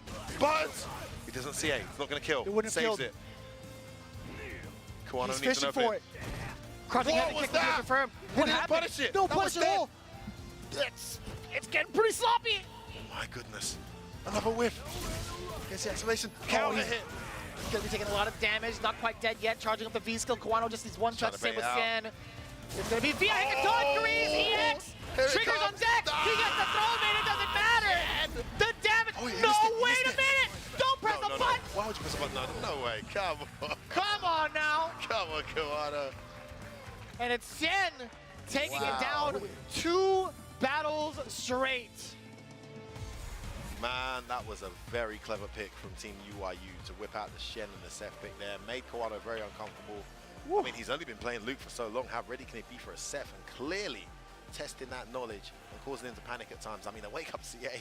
There's no reason to press a button there as Seth. You wait for that to hit and then you press your button. But he just... It would have been funny if he did. I'm just saying. Yeah, if that had hit, you only got yourself to blame there, Shen. But well done to him. Great strategy, well executed. It's 10 apiece. And as it stands, we should be looking at our first 30-10 here. Taking a look at the execution master that is Shen, and I do mean that because of the kind of characters he's known for playing, right? But for the most part, again, some real critical errors from the side of Kawano that are pretty much unorthodox to the way he usually plays and the amount of discipline he usually has. But now, again, just taking a look at how the replays have gone out after those series of errors, he almost amassed a comeback, but again, huge risks to take. Kawano just not looking like the same player from what we were seeing in group stage. Agreed. I mean, it's a different caliber opponent he's up against in terms of matchup knowledge. These guys really know Luke really well. They've got that practice with NL. And I think Shen did a great job of just putting him in uncomfortable positions and situations, forcing the bet.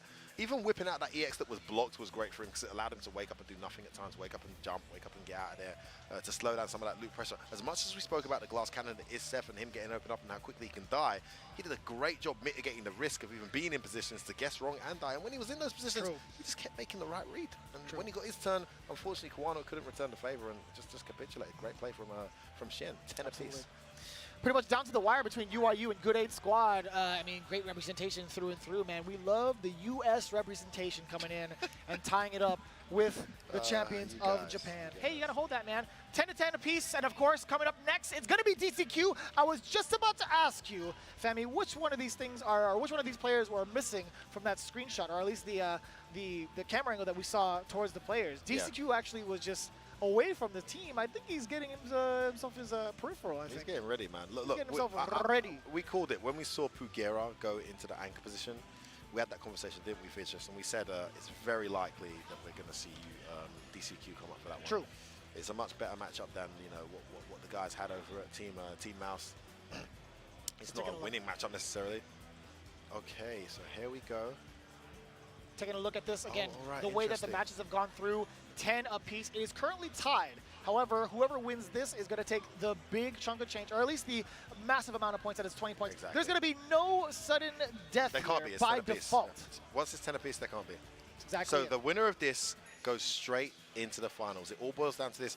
As we mentioned earlier, I believe Mouse are locked in at third. They will be playing away from home. They'll be playing a match to get to the finals away from home against the loser of this. But the winner of this goes straight to the finals. Huge implications this next 3 out of 5 match. And this is going to determine who will be sitting winner's side, grand finals, Street Fighter League, first installment, Street Fighter League Global Finals, man. I mean, this is one hell of a match for Pugera to go into up against DCQ. Now, these two, in my opinion, have been the most reliable player, despite NL's performance earlier. In terms of the reliable player, the guy who's come when it all matters, when all the chips are down, and performance for his team has been DCQ for UIU in that finals, Team USA. In Street Fighter League USA, he was incredible, dominant, absolute monster mode. And then you look at Pugera throughout the season in Japan, and he is just reeled off win after win after win when it mattered the most, accumulating the most points for the team, because always playing anchor as well, getting those points. He's been so reliable. So a clash of the titans here right now, Vicious. Taking a look at their overall win record, right, when it comes to like how ferocious they've been playing throughout the entirety of the season, right? Pugera, again, you talked about him being the main man, DCQ clutching it out as Mr. MVP. Taking a look at the actual numbers itself, Dogura, before even coming into the World Championships, Pugera coming into the championships, 8 out of 11 matches overall, 73%. And of course, Team UIU with DCQ, Mr. Easy Cake himself, having, guess what? The same exact percentage, 77% with 10 out of 13. That's crazy. That's crazy. This match was meant to happen. And here's how the current ranks look. As I mentioned earlier, Mouse, despite their fantastic effort getting the points, it is matches won that comes first. So to correct myself earlier, they will be sitting in third place regardless of the result here, because both teams above them have accumulated match wins, 1 each. The winner of this, they're both tied now, 10 apiece, puts them on 35 points each.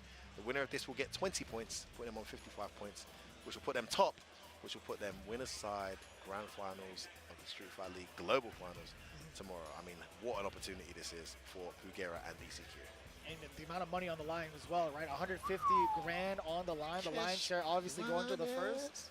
We definitely got to link up with first place teams, man. We got to be like, hey, man, we commentated all your matches. Did us on you today. Come on, baby. I feel like you could at least take us out to like. I mean, you ruined the dreams for my homeboys and you. Actually, my boys are still in it. We're still in there from. Yeah, it's not even close to over. That's the beauty of it all, right? You still have plenty more to work with throughout this day into the next one, and you're still going to be just as much of a threat as ever. Despite being on the away side, I feel like the way that Mouse Sports has been playing, right, they've gotten their wins pretty convincingly. Listen, outside of the anchor spot. Listen, very much held their own, man. Very much. I mean, you could argue they've been the dominant team, at least in those first 2 games, but I agree. It's that anchor match, man. Players like NL, have just been incredible. Players like Pugera, who we're about to see now, so good under pressure, so good in that anchor position, and bringing it home when it matters the most. Now, which of the two of these guys is going to do it on this occasion? There's no NL available, of course. It's going to be DCQ, who we saw pull it out when it mattered the most at USA. He's got to do it again here, and we'll see what happens when he plays against Pugera. Now, Pugera really abused the dash punches against both of Problem's characters. I believe Urian's crouch jab has a lot more range than those 2 characters as well, so let's play a bit more cautiously. It could lead to a lot more, too. Significantly more damage and also even carry as well, depending on what the meter situation is like. But even from like the bare bones punish, I think there's going to be a lot more possibility, potential coming in from Urian in comparison to something like an Alex or a Bison. And I would say also DCQ is actually not in the worst position here in terms of matchup knowledge, because one of the standout performers this week in the Capcom Cup, as we're going through the group stages, maybe one of the most dominant in their group, is VX Bao. Now, his Kogi is absolutely insane. We'll see more from him later in the week. But he does play boxer as well. It's one of his main characters. Yeah, he plays a lot of boxer. So you would imagine that DCQ, being from that same scene and community, has that boxer experience thanks to VX Bao. Maybe even trained it coming up to this. So he's not going to be going into this blind. He'll have the familiarity. We'll look to utilize that. But needless to say, I don't think he's ever played a boxer quite like this. I mean, Pugera is a different kind There's only one type of boxer like this, and it is indeed Pugera, the only one that can really pilot this character the way that he's been piloting him. And I got to say, man, the same could kind of be said about DCQ. I think he's a one-of-a-kind Urian that's been super impressive to watch, and this is going to be like quite the treat, right? It's an all-star matchup that we've been expecting here at Street Fighter League, the World Championships. Again, we've come to deliver those exact goods. Here we go. We're getting ourselves ready. It's going to be Urian versus Balrog. Team UYU both sending up the anchors against, or sending their anchor against Good 8 Squad's anchor, excuse me. I'm getting excited for it. You should as well, because it's going to be DCQ versus Pugera. These guys are such heavy hitters, especially with the characters in play. Oh, wow, this is tense, man. I know. This is for everything. This is literally grand finals, home advantage. Just like that. It all comes down to this set. UYU versus Good 8 Squad. Street Fighter League Global Finals, day 1. Here we go. Don't worry, I'll end you quickly. I love that quote. What a menacing boss. Oh, not necessarily a boss, but you're right. No escape. No escape indeed. Here we go. It's the finals. Let's see what happens. DCQ, Pugera, game 1. Already off to a great start. The counter conversion, forward throw, already making himself acquainted into the corner. Check with the fierce. What do you think of this so far? Pugera with the spacing has been so immaculate against DCQ thus far. He's picking all the right ranges to picking him apart. Great start from Pugera. Oh, huge whiff punish. That hurtbox nerf really hurting Urian there. What a start from Pugera. Protect. Watch out for the mirrors. Uh-oh. Gotta talk to him. Well handled. And again, hit him with the Michael Jackson. It's the man in the mirror. Take the side switch. Just goes across. Talk to him. Woo. Very nice. Gets that button out at the right time. Does Pugera. And that's been the story of round 1, right? With Pugera getting the right button at the right time. He's had such an opener. Again, counter hit. Yeah, just for example. Just beating his opponent to the punch. There's that whiff punish again. Oh, that delay. That hurt. Urian player safe. He lands that once around. You might not win. Went for another one. Medium kick does so much in regards to controlling that space. There's so much space on, so much range on that from Urian. And now the full conversion from DCQ forward throw. What's the meaty situation like? The tech from Pugera dashing out of there. Does get punished. Crush counter. You're dead. Wow. You're absolutely dead. No critical art necessary. Building more meter. Back throw, and you go to the next one. Go next, says DCQ. What a round. I was really impressed with that cross counter into the, I think it was a medium tackle that hit meaty. Whew, that was clean. Disgusting. Disgusting, mate. Disgusting. Revolting, son. All right, we're one apiece here. In terms of rounds. Oh, don't be whiffing. Dash punches on me. Block, not ready for it though. Stop the mix. Gets back for it, loses the corner. Look at this. So much subtle movement coming from Pugera. DCQ trying to figure out a way past the wall of normals, but it's Pugera who actually commits into forward movement. DCQ getting the appropriate punishes. Speaking of punishes. Oh, I love that. So much range on that. Jump medium, gets thrown. And it's so funky on the hurt box down below. It's just free reversals. Doesn't want none of that mix up. He's giving up on the mirror now. Gonna try and close it out without it. Might still get it for the round ends. Still some V-trigger left here. Oh, yeah. Pugera. He still has plenty of life left. There it goes. Oh, no, definitely not now. That's the strategy he's gone for. I like it. Can't throw fireballs recklessly, though. That's why he's not throwing any. As CA is charged and ready. Dangerous territory. Pugera needs one confirm. He needs to chip a little bit more, though, right? It's a good situation here for DCQ. Oh, handshake, well blocked. If he gets a dash punch now into critical art, it might be over. Oh, the reversal. Reversal again. Look at the time. Look at the time, Vicious. We got 10 seconds on the clock now. DCQ is trying to play back as much as possible. Here comes Pugera, inching his way forward. That's one throw. Stay on the ground. Just stay down. One more. Oh my goodness. 0. And that's it. He's done it. What a strategy from DCQ. Gave up the mirrors. V-reversal crazy. 3 in a row. Was able to close out that round. Slowed Pugera down. Bruh. Gets himself the first game. And He's UYU, so listen, man, good. listen to this, listen to this. UYU, not even top 4 for a while this season. Bottom place last season before that. Didn't have a great season before that either. Managed to qualify.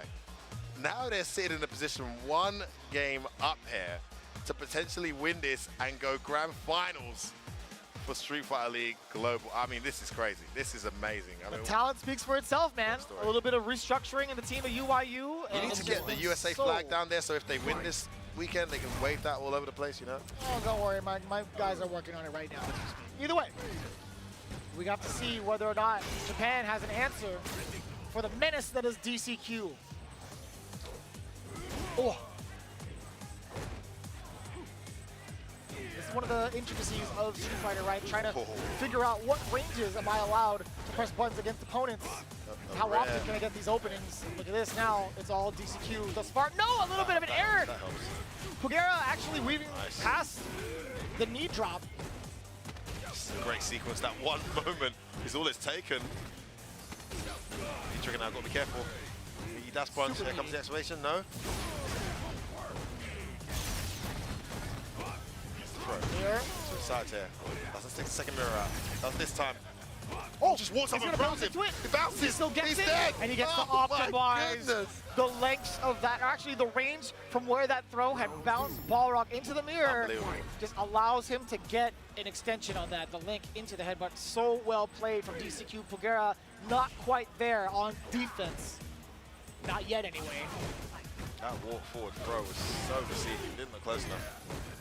Caught Pugera chilling. Oh. Oh, great block on the unblockable EX low. Now the counter hit connects. Man, DCQ so strong, gets the corner now. Pugera's got to find a way to change this strategy. Turn this momentum. Oh, too far for the counter hit. A bit of life. Swings after that. A little reluctant to even try to tech, but now Pugera finding himself in a really bad position. The delay on that, the counter hit off the medium punch. In front, +2. Keeps it plus. Hold this. Don't get overhead. Don't get overhead. Plus frame again. And he knows it. He's waiting. He should. He's not overextending. I love that from DCQ. The reversal's coming in to prevent the trigger from exploding onto the scene. He's not going to get any sort of mix-ups in so long as he blocks and V-reversals. Oh, you kidding? Did you just do that? My lord. The chaos. My lord. The chaos on this kid, man. That's two. That's two straight.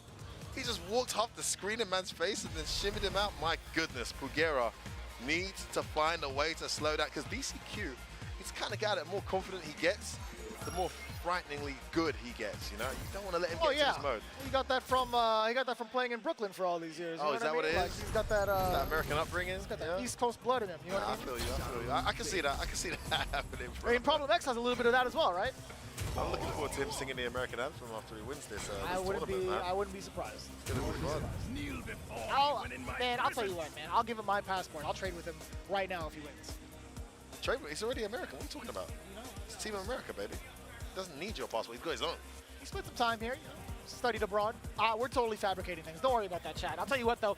One thing is actual factuals, though, is the fact that DCQ is up 2 games against Pugera. V skill 1, V trigger 1, no changes. We'll see. Oh, he's going back. Against KKB, I wouldn't really consider V skill 2 to be a thing because you wouldn't be throwing fireballs in the first place, right? I think they're just having a strategy discussion. There's no V skill deviation. They're just having a talk. Possibly. They're just having a talk there. Team good 8 squad. I mean, they've been so consistent. They're usually in the winner's side, in the home side of the grand finals. They've done that 2 times. So this is a possibility. They knew it was possible, but it's a very unfamiliar position for them. 2-0 down here, and DCQ has stepped up to do what he does best. Oh, what a start! Jeez, what could potentially be the last game, right? DCQ starting things off in a very powerful way, getting a bait against Pugera, and watch out for that throw. That was an excellent defensive choice from Pugera. He's maximizing the damage. He gets for the round. Backdashes out. Pugera needs to survive this somehow. We talked about his defense momentarily. Immediately got hit afterwards. My goodness, I tell you, that team talk must have gone right out the window. Oh! DCQ, you need to stop. No, stop. What? Somebody stop this man. Somebody stop Are this you man. kidding me? Good lord. That was actually the sickest. How was he still in hit stun? Charged? I mean, he definitely walked forward a bit there before he did that. He threw, okay, so he did throw out medium punch earlier to mask his charge, so I'd imagine he still had enough in the tank to get that the distance tackle. that even hit from, man. Jeez. I mean, this guy is just, he's schooling Pugera right now. Pugera's like, I thought I knew the matchup. It is set point, Vicious.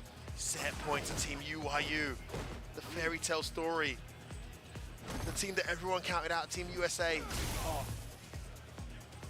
Set point to get into grand finals. Back throw. Oh, wake up, back throw. Bugera's getting mixed even on his knockdown. He can't press a button, man. DCQ does such a great job of varying up his media options. Good punish. Can Bugera save himself a point here? No activation. We're gonna see one. Backs out. He doesn't want to deal with that mirror just yet. Projectile City. Gonna build that meter up. Here's what I'm thinking, man. DCQ, he has to let it time. rip off an EX tackle. The throw is there. Bro, okay, he's too gonna take close. it. Second one. Good view, Russell. He should have done it a bit later to get Oh, rid of it. no! Oh, that hits. This could be it. Wake up buttons from Bugera. He gets the Hits low. low, hits. Another mirror's coming. Nice No! mirror Russell again. Dashes in. That's the Punch gets punished. Oh my It's God. DCQ punishing What are you Bugera, saying? punching it out 3 games straight. Team UYU puts themselves as first seed for tomorrow's World Finals. You, what, you, what, you, what, you. Are you kidding me, mistress? You can't write Cannot this. make this up. You really cannot can't. write this, baby. These guys, bottom 2 seasons in a row, changed up the team and roster. Managed to qualify, even when they did qualify for the playoffs, people ripped them off. Won the finals in USA and came here now, and they have just booked themselves grand final spot. They're gonna sit and chill and watch Team Mouse and Good 8 squad duke it out for an opportunity to play them for $80,000. UYU, take a bow. Wow. Wow. This is completely unprecedented, and I do mean that in every sense of the word. I gotta say, there's been a lot of focus around Japan and EU. To be quite transparent, in regards to Street Fighter League, everybody's had their eyes on EU because they are the new cats. They have such a talented roster. Team Japan, I mean, of course, Japan, one of the best to ever do it in Street Fighter. I mean, it's not like we had a random Japanese team win. It's the most consistent Japanese team that's actually come here. And you're grabbing a team that had to reconstruct and start from the ground up over again in this final season of Street Fighter V Street Fighter League, right? So it's so unprecedented. It really is, man. The amount of talent in this team overall, and the amount of sick hits from DCQ. Just the reads against Bugera, Swagger as the well. punishes on Bugera, Good lord. and the tactics overall. The back and forth of usage of V-Trigger has been so on point So too. good. So good, man. And the funny thing is, the defensive play against the V-Trigger has been impressive. That walk forward block was so good. That's that hitbox tech, baby. He did that so well in Street Fighter League. I mean, it was almost frustrating to watch how well he encroaches on his opponent's space and blocks last minute. And in these setups on PC, Oh my gosh. man, what a result. What a result for DCQ and the Team UYU squad. They are in grand finals, and everyone's got to fight it out to get to them, and they're going to have the home advantage too, which we already seen what they can do with a home advantage with this 30-10 victory over Japan. Man. And I mean, wow. And there's the final standings, guys. This is how the seeding is going to work. You see Team Mouse, despite immaculate starts to both of their matches, they only get 40 points with no match wins. They stay in third. And of course, Good 8 drops into second. And as mentioned, as expected, so Good 8 get the home advantage against Mouse. And we saw how well Mouse did against Good 8 with the away advantage. That wasn't enough. You can imagine it's going to be even more uphill now, as Good 8 are going to have the home advantage, and Mouse are going to have to reveal their team.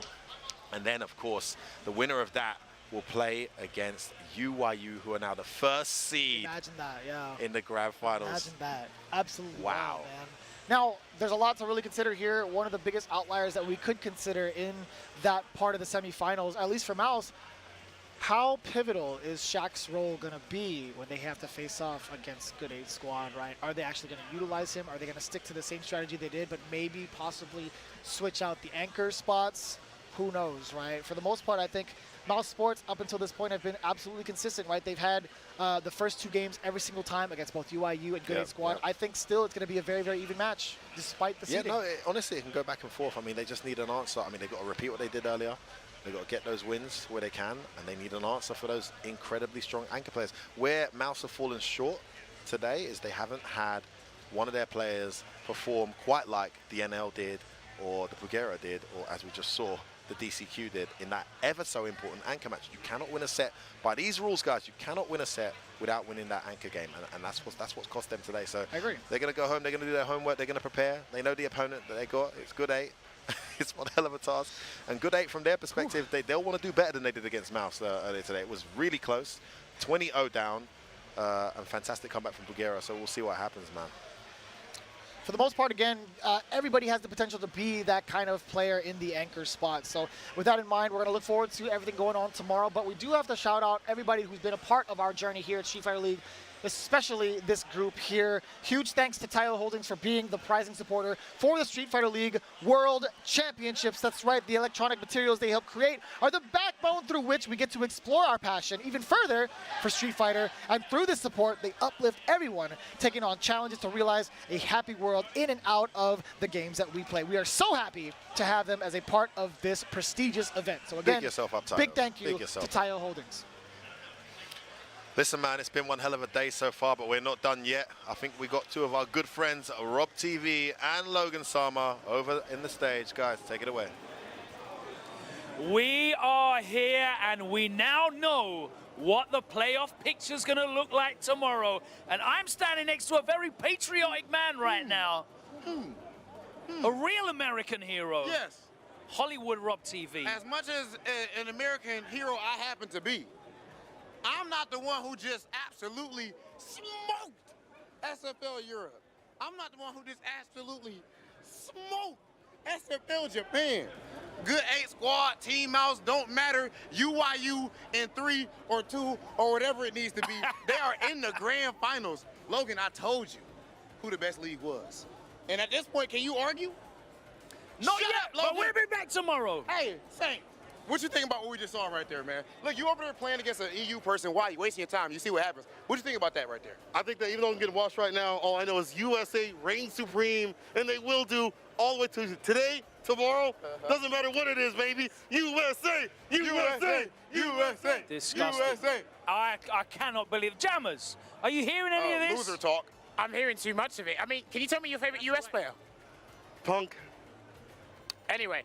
You said who's my favorite No, US I said player? who's his favorite? From that team. Who's your favorite? From my team? All of them. All of them. All of them. They're all, bro, they've all eaten barbecue. They've all had Korean barbecue? So, it's in America, ain't it? The first time I had Korean barbecue, it was in Atlanta. Oh, wow, the action's going to continue. We're going to head to a commercial. We'll be back after this with more nonsense for Rob TV. Wait a minute.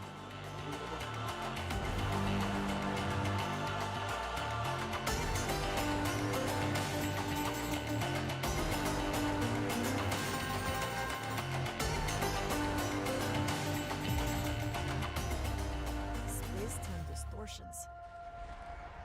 They're still puking out dinosaurs all over the planet.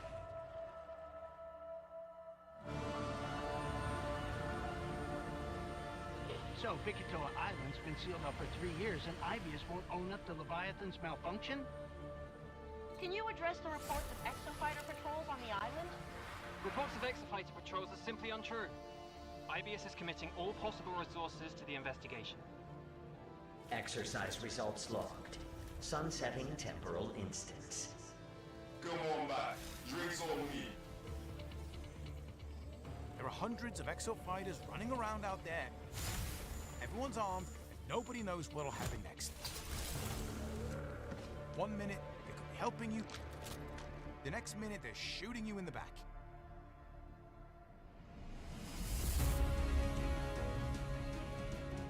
You need to keep fighting until we can figure out how to destroy the Leviathan. It's trying to build stronger exosuits, so it's pulling any exofighter in their hold back in time for these bloody war games. Like it or not, the exosuits keeping his alive out there. But the more we use it, the more it helps Leviathan. Well, that's not an option. So one way or another. Valued team members, prepare for dimensional integration in 10 minutes. You stay alive, man. Only you.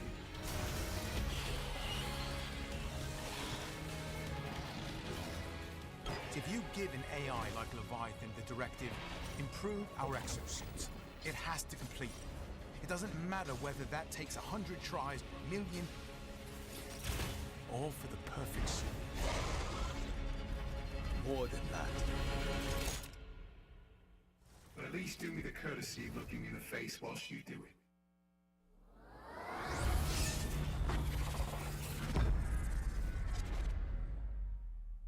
Okay, pinky, forefinger, back to middle, full wrist articulation. Then we do it in reverse. Begin. What the hell are you guys doing? It's a secret robot handshake. Good morning, Victoria. This is for my fellow hunters!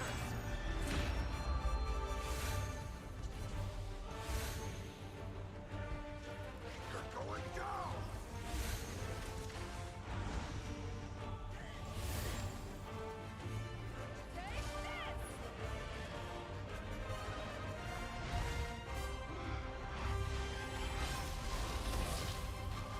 Here comes the pain!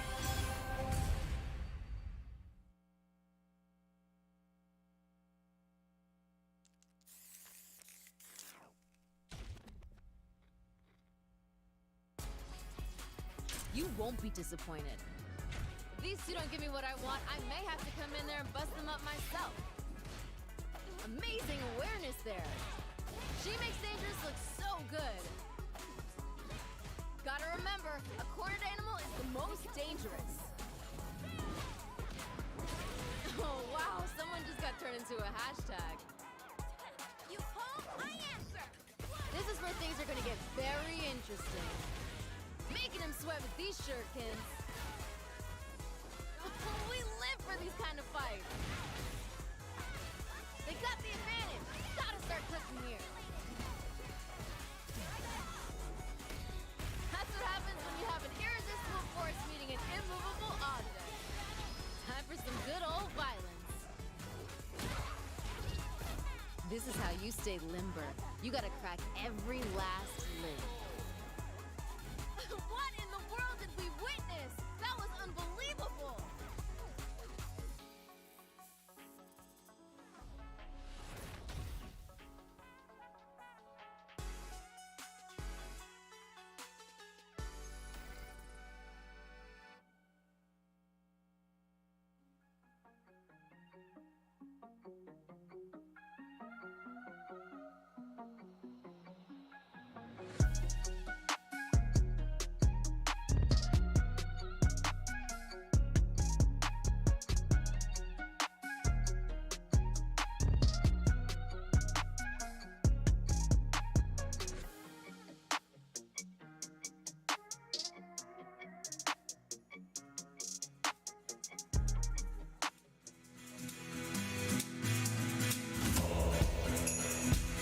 The sun is gone. Beautiful city and night here in Los Angeles. But baby, we have come to a conclusion at the global finals of Street Fighter League, and it is not the result anyone anticipated. UYU have arrived and shocked the world again. Speak for yourself, man. I had nothing but hopes for the red, white, and blue, Hopes is not man. anticipation, baby. Those are two different things. These guys, listen, I already knew these guys were gonna be mopping up the competition. I know, listen, I'm showing my American bias because of the fact that I split it with America and Japan, but I'll tell you what, man, all jokes aside, it's been nothing but really, really close calls on all fronts of the matches today, right? All three matches could have gone the other way just because of the fact that, you know, Mouse Sports had put up such confidence in those first two matches. It all came down to the clutch factor from both opposing teams at that very moment. But even outside of that, it still could have gone either way. Yeah, no, agreed.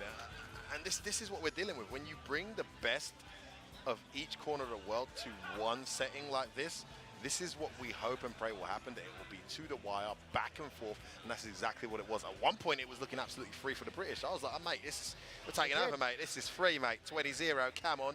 40 points in the back.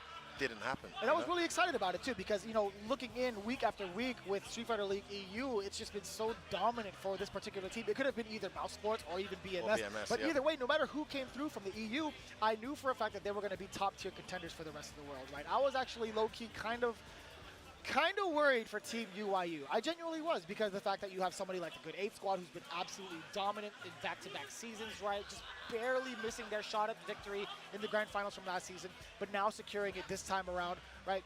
They're already secured in like what may possibly be the top spot in a lot of people's eyes, considering the amount of talent they have in Japan, the player matches they go through for weeks on end, right? So it was just a matter of determining what would happen between EU and US, in my opinion. Okay, and that's fair. I even said at the start of the day, the favorites are clearly Good 8, right? Just because their consistency in Street Fighter League Japan, the caliber of the opponents they play with, the synergy of the team. I mean, I was telling people already, this is the beautiful thing about team tournaments like this.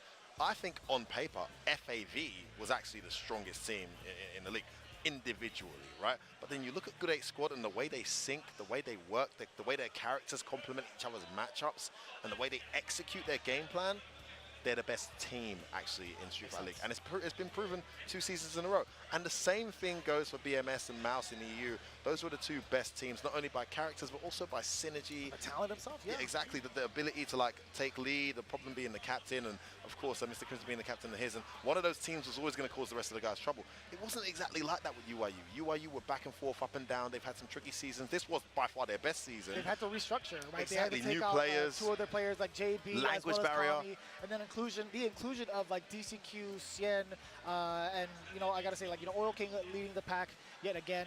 And then for the most part, NL, he's not really able to converse with a lot of the guys most of the time, right? So it's really difficult to even try to get that translation going, or even the synergy for the strategies going in between games. Like, sure, we understand, like, oh, this was recorded or whatever, but in real time, that's still very difficult to try to get the strategies going in between. Dude, even during the shows for US, I kid you not, like, as we were going through each episode and going through each battle, they don't have a lot of time in between matches, and that's actually real. And they got to figure that stuff out with the language barrier, like you said. Because you can't ice the other player. They legit have to, like, after they lose, they have to converse and then just go through with it. But you know what they did do well on paper? On paper, what they did do well this season, and no disrespect to the previous UIU teams, amazing players every season. I agree. But this season, the squad is quite deep. The squad is quite thick. I mean, when you actually look at the team, I mean, DCQ, an emerging player, maybe the last year and a half since we first heard of him, absolute monster. Not only was he good when we first saw him, but I feel like he's peaked now. He's even better. And of course, NL already there, but now with a character he's more comfortable with. And then Shen and Oil King, I mean, 2 champions of premiers, and one is a former EVO champion. The caliber, we shouldn't be surprised they've got what they've got, because caliber of player has been emphatic. Let's take a look exactly at where they are at going into tomorrow's big day for Street Fighter League World Championships. The first seed is actually going to UYU with a very, very impressive fight throughout the entirety of it. But this is where it gets really dicey for the rest of them.